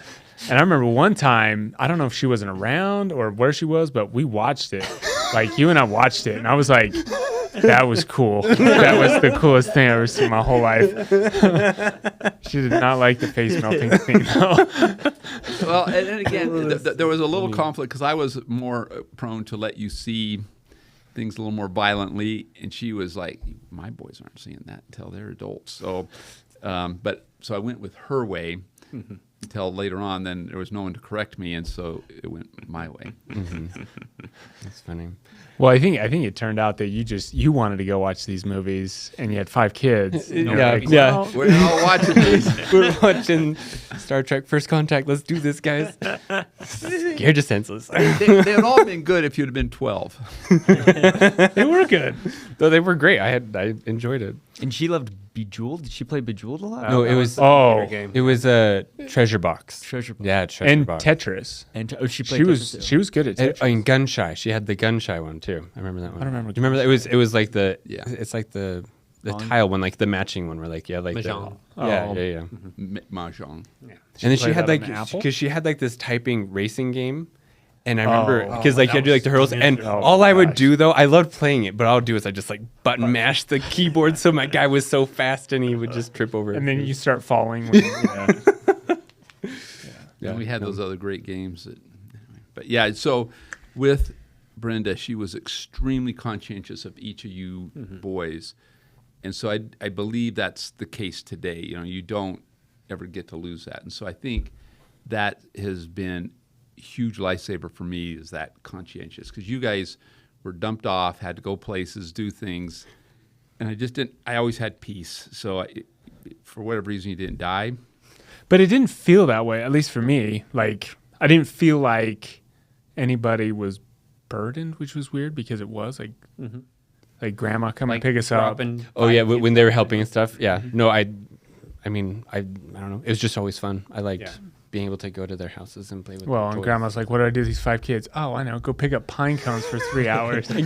give them a penny per penny per. We'll go spend at the dollar The store. dude, I love the dollar store, man. That was The donut shop too. Oh, and the no, donut shop. no. We didn't get you, Mark, though. Was there any memories about that day or anything that you wanted to share? that you remember? Just remember the hospital a little bit, not a whole lot. Yeah. Just a vague memory. Okay. No, and no memories of the Oh, funeral yeah, or I shared anything. what I wanted to share. I don't It's know. great. Just making sure. No, the other thing I just on trying to like wrap that aspect up was at the funeral. I remember like seeing her, but I remember thinking like that's not mom. Like I remember like thinking that, and like I remember like hugging her, and like it was like so cold, and it was just like it was very interesting. Like as like obviously like as a 6-year-old, like trying to like process this whole thing, and like it's very interesting because like in my mind like it was like that is not her, like that's not my mom, like she's gonna show up some other time, you know. And like so it was just interesting that and I remember my kindergarten teacher came to the viewing, and she came to me, she was just hugging and crying, and she's like, I'm so sorry, and it was like it's okay, like it's okay. Like I remember saying that to her, and like it was, and I think, you know, like as a kid you don't understand what's going on in that situation, like, you know, but like thinking as like a 30-year-old now, it's like I would be bawling, like if I had to walk up to one of those kids, you know, and just be like, oh my goodness, like that is, you know. But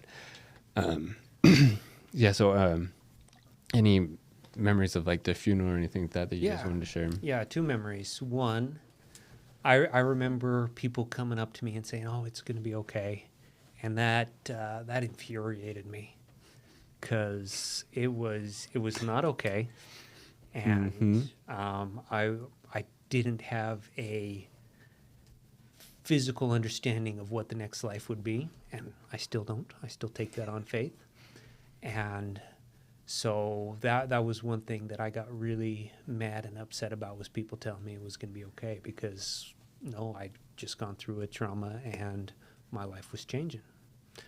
Another thought a little bit about after the funeral was going back to elementary school. So I'd been out of school for 2.5 years doing homeschool, and I went back to the same class, and all of my friends that I hadn't seen as much of while I was homeschooled had grown up. Some of them had changed. Some of them had different friendships, and I remember it being really a struggle to try and find my place again, to try and fit in and be like, reestablish those connections, and that was really hard for me. Yeah.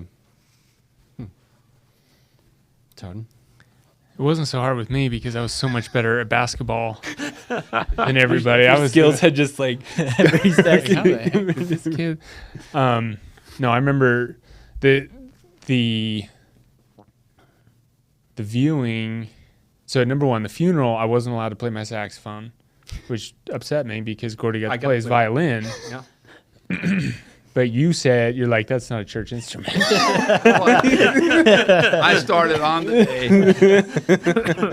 So I was like, well, if Or Gordy maybe gets you to weren't do good it. enough when I said That's probably what it was. Squeaky there. Like, you haven't been practicing. But I do remember getting up and saying something. I don't know what I said at the funeral, but at the viewing, I don't remember being super sad.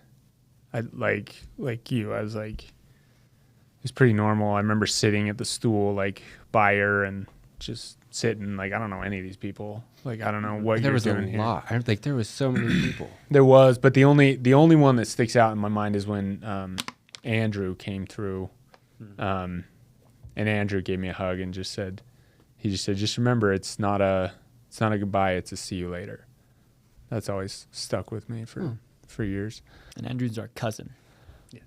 Yeah, that's a good point. Yeah, some rando Andrew just showed up. Woo, Andrew saved the day that day. But yeah, I do remember going back to school, and I remember it was really nice for me because everybody was, at least for that last half year, because it was in February, so it was just a couple months, and they did not care about me staying on task, doing stuff. Everybody, like, you know, homework didn't matter. Like, the teachers were really. Did you guys go to the counselor at the school? Yeah. I did. did? I don't know. Okay. Mhm. Oh yeah, I he came. remember He going. came all the time. Oh, He did? I don't Okay. remember. Yeah, and he loved The Simpsons. That's what I remember about him. That one, and then I had to go to the counselor in middle school a lot, just because I didn't talk when we moved. So after you got remarried and we moved, I just like shut down. And so everybody's like, this kid, like they thought I was suicidal, so they made me seem like it because I had to go in every Tuesday and sit in front of this lady in the library, and she's like, "How are you feeling?" I'm like, "Fine." Good. Okay. Just but that was those are the things I remember about the funeral. Mark, do you remember anything from? No, Grandma Hutching talking about we chose her coffin, and so she chose one color, but we didn't like it. We thought wasn't her favorite color, but chose another coffin for her. Yeah, because the coffin was pink, or It was a rose color. It was like, yeah, it was Yeah. like a pearl type. Yeah. Yeah. So we let you guys pick it out. So again, not sure. I think it's good. I think allowing us to be a part of it, like at that age, because did we pick the most expensive one? I don't recall. You just picked one, and I was happy with whatever one you picked. wrestling. I've got nothing. No, or- I remember Did seeing anybody pictures. ever and I tell you liked anything? Pictures of it. Yeah. Well, I was. What is your earliest memory at all? Well, I know Gordy had a friend that had a Lego of the rocket ship, like the red frame around it. And I remember seeing that in my head recently. So I'm like, that's a early memory. It was Brady. Yeah. Yeah. That Brady was would have cool. been in West Jordan house. Yeah, that would have Yeah. been West Jordan. I think that's one I of my ran early into him a memories. couple months ago. That we'd go to his house and you You could did? play with his Legos because they were cool. But you gotta. And she always let us have Legos. Like She liked Legos because Yeah. we were being constructive and imaginative, and we love Legos. Dude, we love Legos, man. I remember that. And there was one memory I have where Gordy and we had saved up.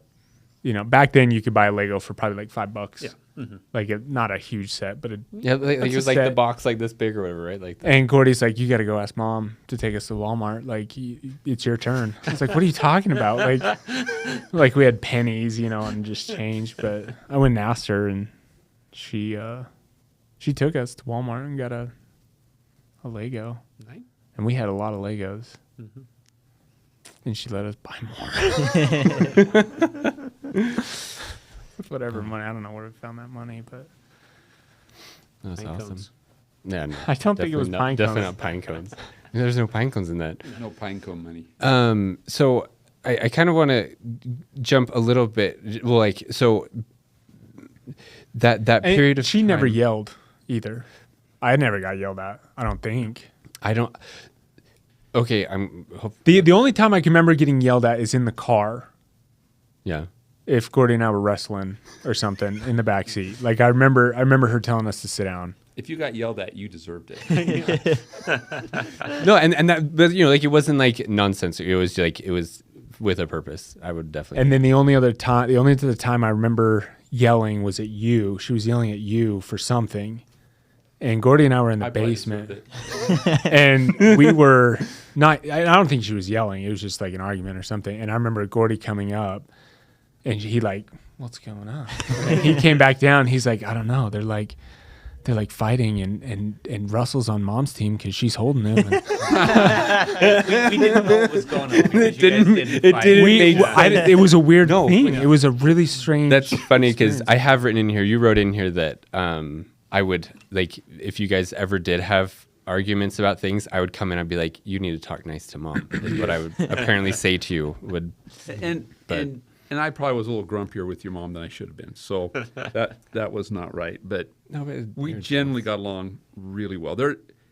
When you have people that are different, there's times that you disagree. which is And that's perfectly not necessarily normal. a problem. You shouldn't yell, but you got to work it out. So Yeah. if you always agree 100%, it's probably not as healthy. But Yeah. she was Yeah. generally pretty right, and it took a little while to convince. But is there anything that she was wrong about? Oh yeah. no, You never thought like I'm gonna win this argument. I know that what my opinion is correct. I did my laundry. No, she was well thought out, and she had put things together. I don't remember what we argued about, but I suspect I recall that there were probably things. So I'm not going to say it wasn't. We had arguments. We did, but we did get through them pretty quickly. They didn't last. There wasn't a remember when you did. There was none of that. It just was really good. Well, it probably helped that she was so good at debate that you just Like I didn't use that. Right? Oh. You're like, I think concede. we started off right, and so that made it easy. But what we really agreed was what to do with the kids and how to do that. So, Which is cool because like I have in my journal, like you said, like it was that same year that she died. Like you wrote, like Brenda wanted them to get their Eagle Scouts, graduate from college, go on missions, and get married. And it's like it's interesting because like I mean I feel like that's been a goal that you've had like our whole life. And like Did she write that down anywhere, or did she just tell you? Well, I think she said that, but I think I agreed with it. So I did not get my Eagle Scout, and I thought, they don't. Nope, they're getting it. Okay, nope, they're doing that. Okay, and so now I'm on that path. But I'll be straight up. None of us earned our Eagle Scouts. None of us. Like Grandma Haight and earned Grandma it. Hutchings have 5 Eagle Eagle Scouts. Scouts. Like easy. Yeah, well, we got you. It worked. Yeah. No, but the point was, I was going to make sure we did the things that needed to be done. So I wanted to. We're gonna jump slightly off of that because so after her death, so you were still working, and so Grandma and Grandpa, or Grandma Hutchings and Grandma Haight would both work together, and they would help take care of us, and then the aunts would come as well, like and David, obviously David and Angie would come and help out a lot, I just obviously this is more, I guess, for us that can slightly remember that, like that was a big change for sure, like and is there any memorable things from that you guys can think of, or something that you want to share about I remember those 2 years eating the last frozen meal. Like I remember pulling that out of the freezer and like, this is the last one. Yeah.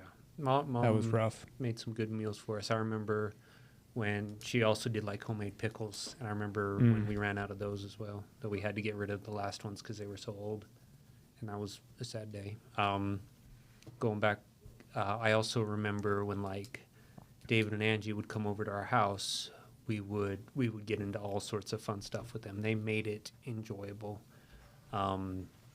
Like we would do, we'd line up all the old army men in the garden and have battles with them. The dirt clods. Dirt clod wars. Yeah. We would build bike ramps and go off of jumps, like put a board up against the wagon and fly off. Napoleon Dynamite style. We looked really cool, guys. But she also had a really big garden. Like she kept, true. like the We did whole side of that house. The funny thing with that is like the smell of tomato plants. Like that I remember that was next to so your room, much yeah. because I remember like putting the hose and like it like filling up like each of like the rows. Did she do that? Was that her idea? Yeah, so she had to do it because I didn't have the time to do it. And I think a lot of people were afraid you kids were going to die after she was gone. It just there was a real There was some fear. concern there. There were people. Are the kids still alive? What's going on? No, there they are. So when somebody kept showing up with casts, they were suspect. Yeah, because who got pushed off the rock? I pushed him off the rock. You pushed him off the rock. Me out. Because we were sitting out. I don't know why. Because we were with Grandma and Grandpa Haight, and we were just sitting out there, and we were just like You climb up jumping and off, jump, right? and like And I think what happened is Russell wasn't going fast enough for her oh, to absolutely climb up or something. was not going fast enough. I don't know. needed some space. Only one time in my life I haven't been fast enough. Ever since then, He learned picked up his the lesson. pace. But I think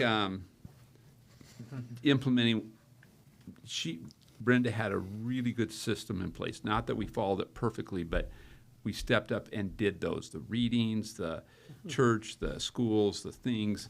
And so the pattern was set. So I think that helped. And then when Beverly and my mom stepped in, and the other cousins, it works fairly well, or the aunts and uncles. And I mean, that's just a testament to family and the Yeah. love that we put together for one another that makes us all stronger. Yeah. Our aunts and uncles, our grandparents put an investment into us so that we can help build the next generation. Yeah. No, I'd agree with that.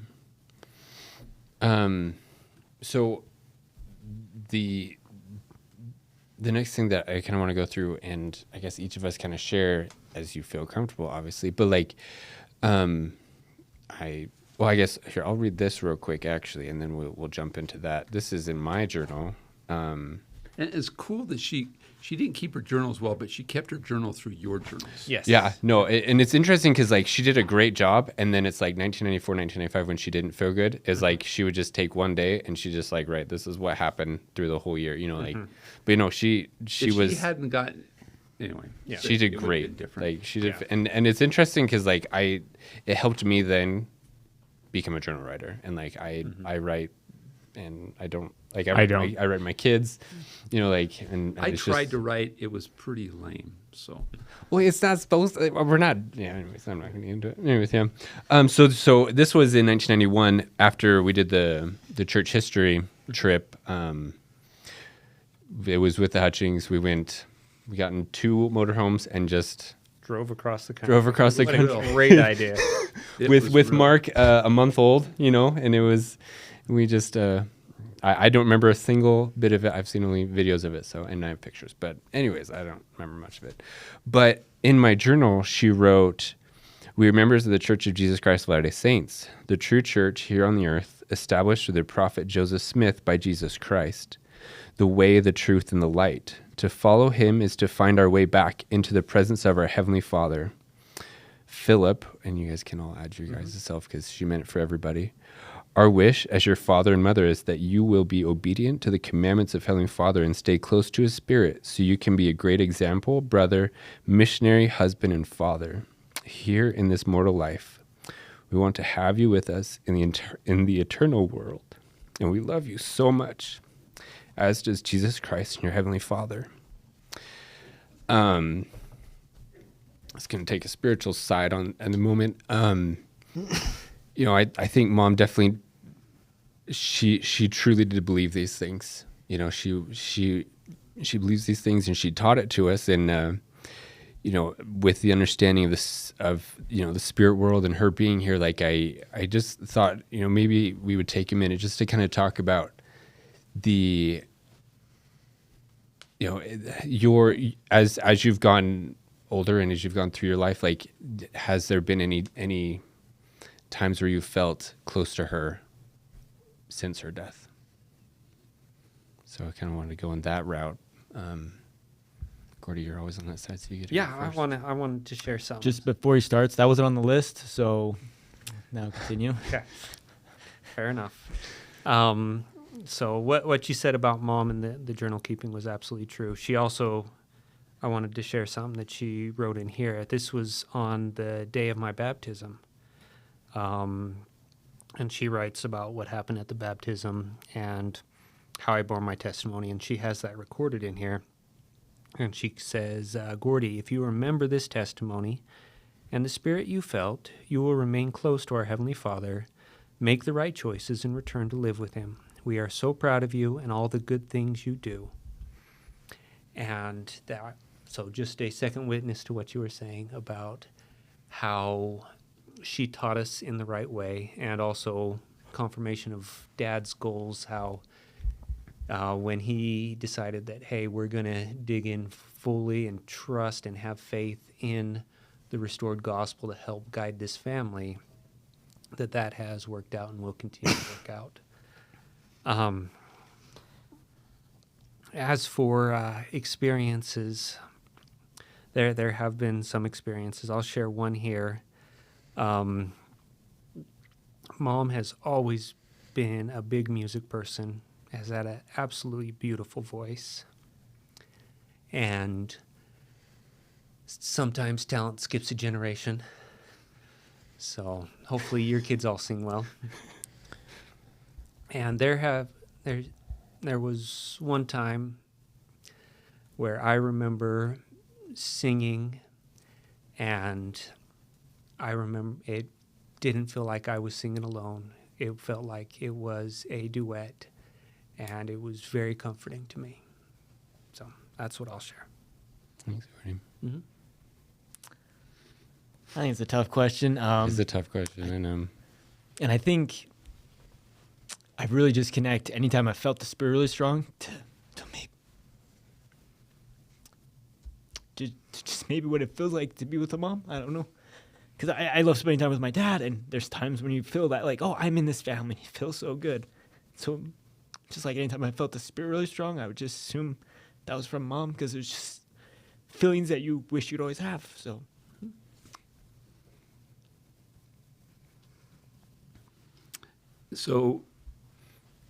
I had a lot of experiences when you guys were young. A lot of them came when I would be really discouraged about, man, I should be doing this. I need to be more involved. Things that I fell through a lot that I thought, my goodness, how did that happen? And there was this idea of, I'm going to be really, really sheepish in the next life when I have to face Brenda, because this is just not what we would have done. Our family would have been far better off, far more things would have gone well.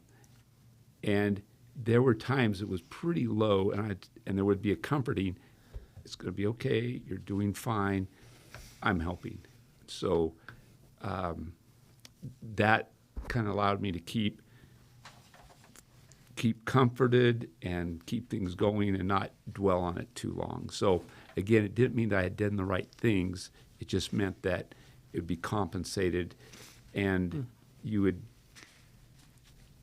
weren't totally ruined at that moment. That was my experiences. I'm ruined. I was told you wouldn't be. No, I think the issue with not having a mom through high school and through like you just don't have that emotional support. Like, not saying you weren't emotional support, but It was not. He I was was not. physical. He was a support, just not the. but so it's interesting to me to watch people rely on their moms too much, almost. Like on my mission, there were a lot of elders that had a really hard time. Like, it was really strange to me. But what was cool is just the number one, that after she died, things didn't go haywire somehow. I don't know how you did that. But number two is we did lose our mom, but a lot of what you feel, like grandma stepped up, aunt stepped up, even like ward members stepped up, like, which was really cool. And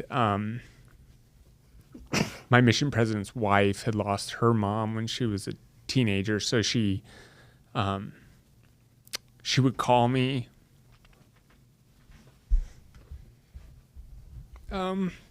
Somehow she knew.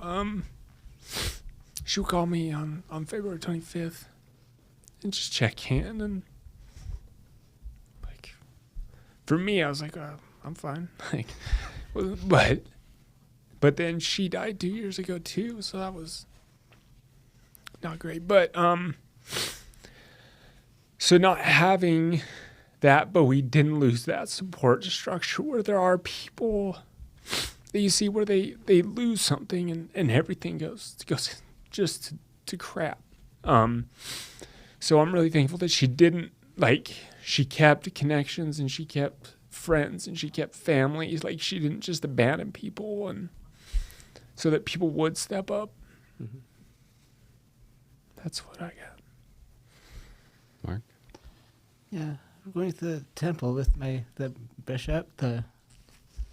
Brother Kitchen? Yeah, he saw the name was his so worried bunch of years how we been doing.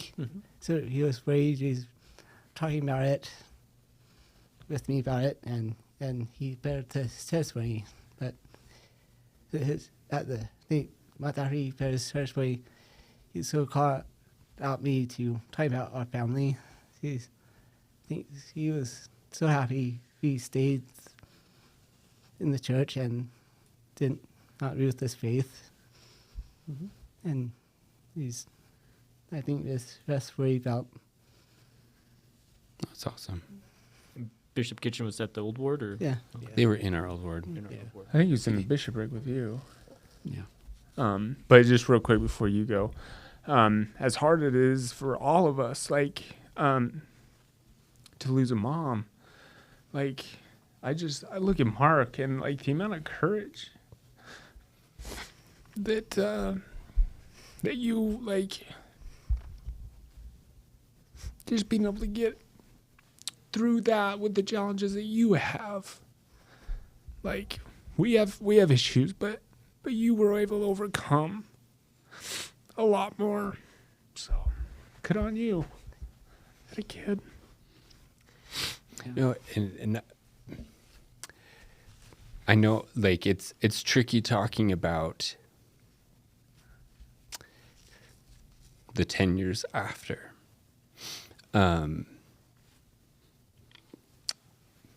Because that's a very interesting period of time when you were remarried. And yeah, I think that deserves its own thing at some point where we got to talk about that, but we're not going to do it right now. I guess I want to share. Before we move on, can I Yeah, go share one other thing? Going through that experience together, it also strengthened the bond between us when we could have fallen apart. We could have all gone our separate ways and found solace in other things.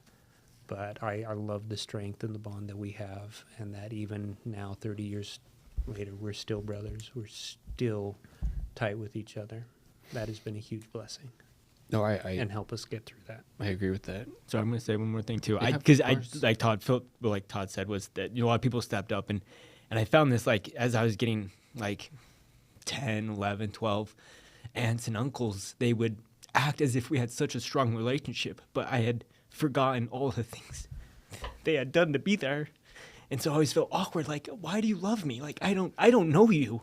I don't know your name. I don't know my interaction with you. And so I always felt awkward with our family sometimes, because, like, oh, thanks for the hug, Natasha, but I don't know if I really, but she's like, I took care of you when you were a baby. Like, I got told that so many times from different people, and I just, like, hey, we took care of you. I'm like, I'm glad you did that. You got me through a lot of stuff, which was awesome. So people did step up, and I just feel bad that I don't know all the ways they did that. Like, definitely Grandma Haight and Grandma Hutching, they hugged me. I'm like, oh yeah, this feels. Other people, I'm like, I just don't remember, and I'm sorry, but people did step up, and it was great that they did that. So the reason I asked that question is because that has always been something that's happened to me. I feel like I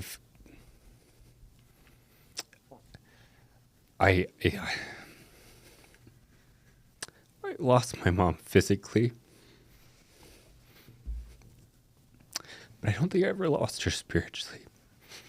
And I think that's the coolest thing for me. In my journal, you wrote that I took her death really, really hard. And I will 100% agree with that. And it's interesting because then it hits me at different times of my life. It hit me when I was a kid, it hit me when I was a teenager, and then the last time it hit me last year because I had 5 kids, and they line up really close to how we were. Noah was my age, and seeing him, it was crazy. Like, seeing that, and last year in February, like, it just got too much. It was too hard I had this overwhelming sense of just sadness and pain. And just like, it was just unfair. It was unfair thinking about all the things that had happened. And, I kind of got down myself thinking like, having a mom would have been so much easier in so many different regards. Just like having someone just ask they seem stupid little questions, but like, I mean, we never got to ask those things, but I think that the cool thing that happened is that mom was able to be with all of us all the time. That she was with me when I was in Portugal and I was a wreck. She was with, all of us during those low times, during those high times. Like I think of when we finally all got to go to the temple together, and it was like, that was such an awesome experience, and just feeling that special spirit. But no, I think that being able to share these things, because it's painful. I told Jennifer after the last session, she's like, how did it go? And I said, I was just sitting in like this bittersweet pain, because I love mom and I love everything about her and I love hearing her stories. But then it's so painful to hear those things and think, man, I wish that it was just even a fraction more, that I could remember a hug from her, stuff like that. And I do appreciate our grandparents, our aunts and uncles. Dad, I appreciate you. I appreciate all my brothers. I appreciate you guys for staying strong with me. I definitely agree with you, Gordy. I think it's built a very strong, unique bond with all of us that I think mom is always working on us, working to make sure that her dream of what she wanted to see from us is realized. And I think it's cool that we can see that here. But I guess I'm going to share one more thing. Last summer, I had the thought of, my kids have asked so many times about mom and stuff like that. And it's like, I don't know much about her. I never knew much about her. Like, as a 6-year-old, I'm not focused on what's my mom doing. I'm focused on what do I want to do, and that's perfectly normal. And so like I've obviously learned a lot about her, but then it struck me like it needs to be more easily accessible. And so then I started having this thought, like it's been 30 years next month since she died, and what if we got everybody together to talk about it? And I want to thank all of you, because I was scared to do this because I didn't want to hurt you guys. And I appreciate that this has been such a good experience to talk to you guys. And I hope that it's been a good experience for you guys too. But obviously we'll see next month when we go to the dinner how this all turns out. But I really do thank y'all. I really appreciate you guys for humoring me in doing this. Well, appreciate you doing this, Phil. This is great. You can't hurt me. Apparently. The bonds of brotherhood are only broken in Halo. You're screen peeking. When Dad grabs the power cable. That also ends it pretty quickly. So I don't know why I did that. So you guys, I do. It was 1 a.m. Yeah, it was too late. It was a good parenting choice, Dad. so as you think of other things, you can write them down, do other videos. So I agree with Philip. We probably do a little too little of this. And so as you get older, you're going to forget more and more stuff. So if you can do things, get things from Grandma Haight, and, Grandma Hutching was great, but, they're gone. And so I'm glad you talked to the sisters and to David so that they can tell you stuff. Well, it'll be fun. We'll do this for you after you die. We'll see how many tears there are. Pretty funny stories left with them. I felt bad when Grandma and Grandpa Hutchings died and stuff, and my grandparents, but it's really easy to let old people pass. It's just a different world. We are, as human beings, psychologically already prepared for old. We're not prepared for people that shouldn't pass away. We're not. Our DNA doesn't do that. Okay. I agree. Okay. What Break. All right. Okay, Oh, I didn't know what we were gonna say. 3, 2, 1, end it. Sorry about the surprise question, Russell. No, yeah, no. I'm sorry that I came prepared for the questions you were gonna ask, and I. No, My bad. will you make sure you write those things down though, Nope. so we can Nope, make sure those that. are mine. Oh man, I have a camera if you want it, Philip. I can't. I got quote camcorder, or beer recorder. Oh, Yeah. Hey, and I made Mark cry today, so That's a win.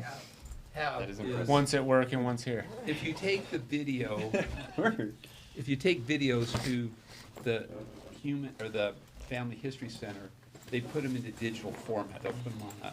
I think we've got them all right now. Oh, do you? Okay. All the home videos and stuff. Okay, are you guys planning on inviting anybody else? Do I need to give you guys more than one each? I got people in my neighborhood I was gonna invite. And Yeah, I'm sure. Nah, I'll be okay with one. Kitchens maybe, but I don't know. Do you want to do one then? Okay. One place where Yeah, mom was take this one. was going like planning my wedding. It was like, Dad's like, who are you gonna invite? I'm like, I don't know. And as soon as mom was there, she'd been like, oh yeah, like you gotta invite these people. You gotta. When you have weddings, the mom is I'm just going to tell you guys. No, and everybody has a different mountain to climb, so it's really hard. So you have yeah, you have one journal entry from I got two. those two journal Yeah, I entries got from those mom. two. Yeah. But you have a couple from dad then, do you? Yeah, I got some from Dad. Yeah. And then did you tried write for a in it? while. I wrote in it, you know. Goes from, I don't know. Goes, Because this one goes all the way up to my mission. I suppose. Yeah, and This I got- one's to my mission. I haven't filled this, no. So that's the first, and that's mom's, and then it goes to Dad. Says, yeah, he's been looking Grandma for mom Haight. to come over home ever since we went to the hospital. So that's always I tried. No, guess what, Dad? Like, because it's so helpful to hear those things. Because like, how would you know? And then it jumps to, I think Haley, not Haley, I think Alyssa wrote that one. Oh, really? And then it goes to Dad for a little while, and then I get in there. So, and I used to keep like all our, like, we'd ever go to movie theaters, I'd keep our little stubs and. You would? She kept my first jazz game tickets. Oh, she did. Oh, that's cool.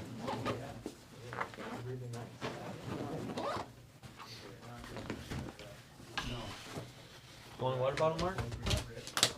Thanks. Thanks, Bill. Mm-hmm. This is a really great invitation, so thanks. Good job.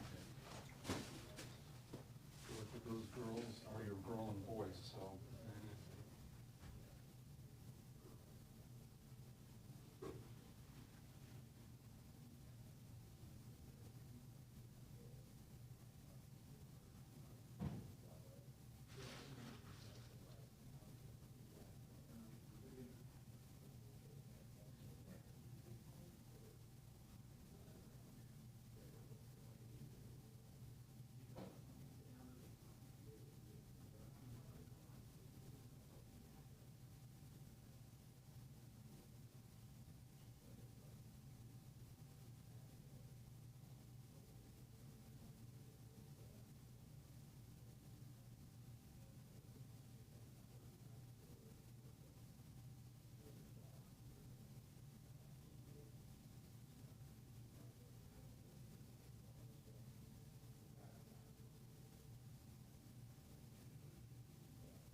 Tyler can do it.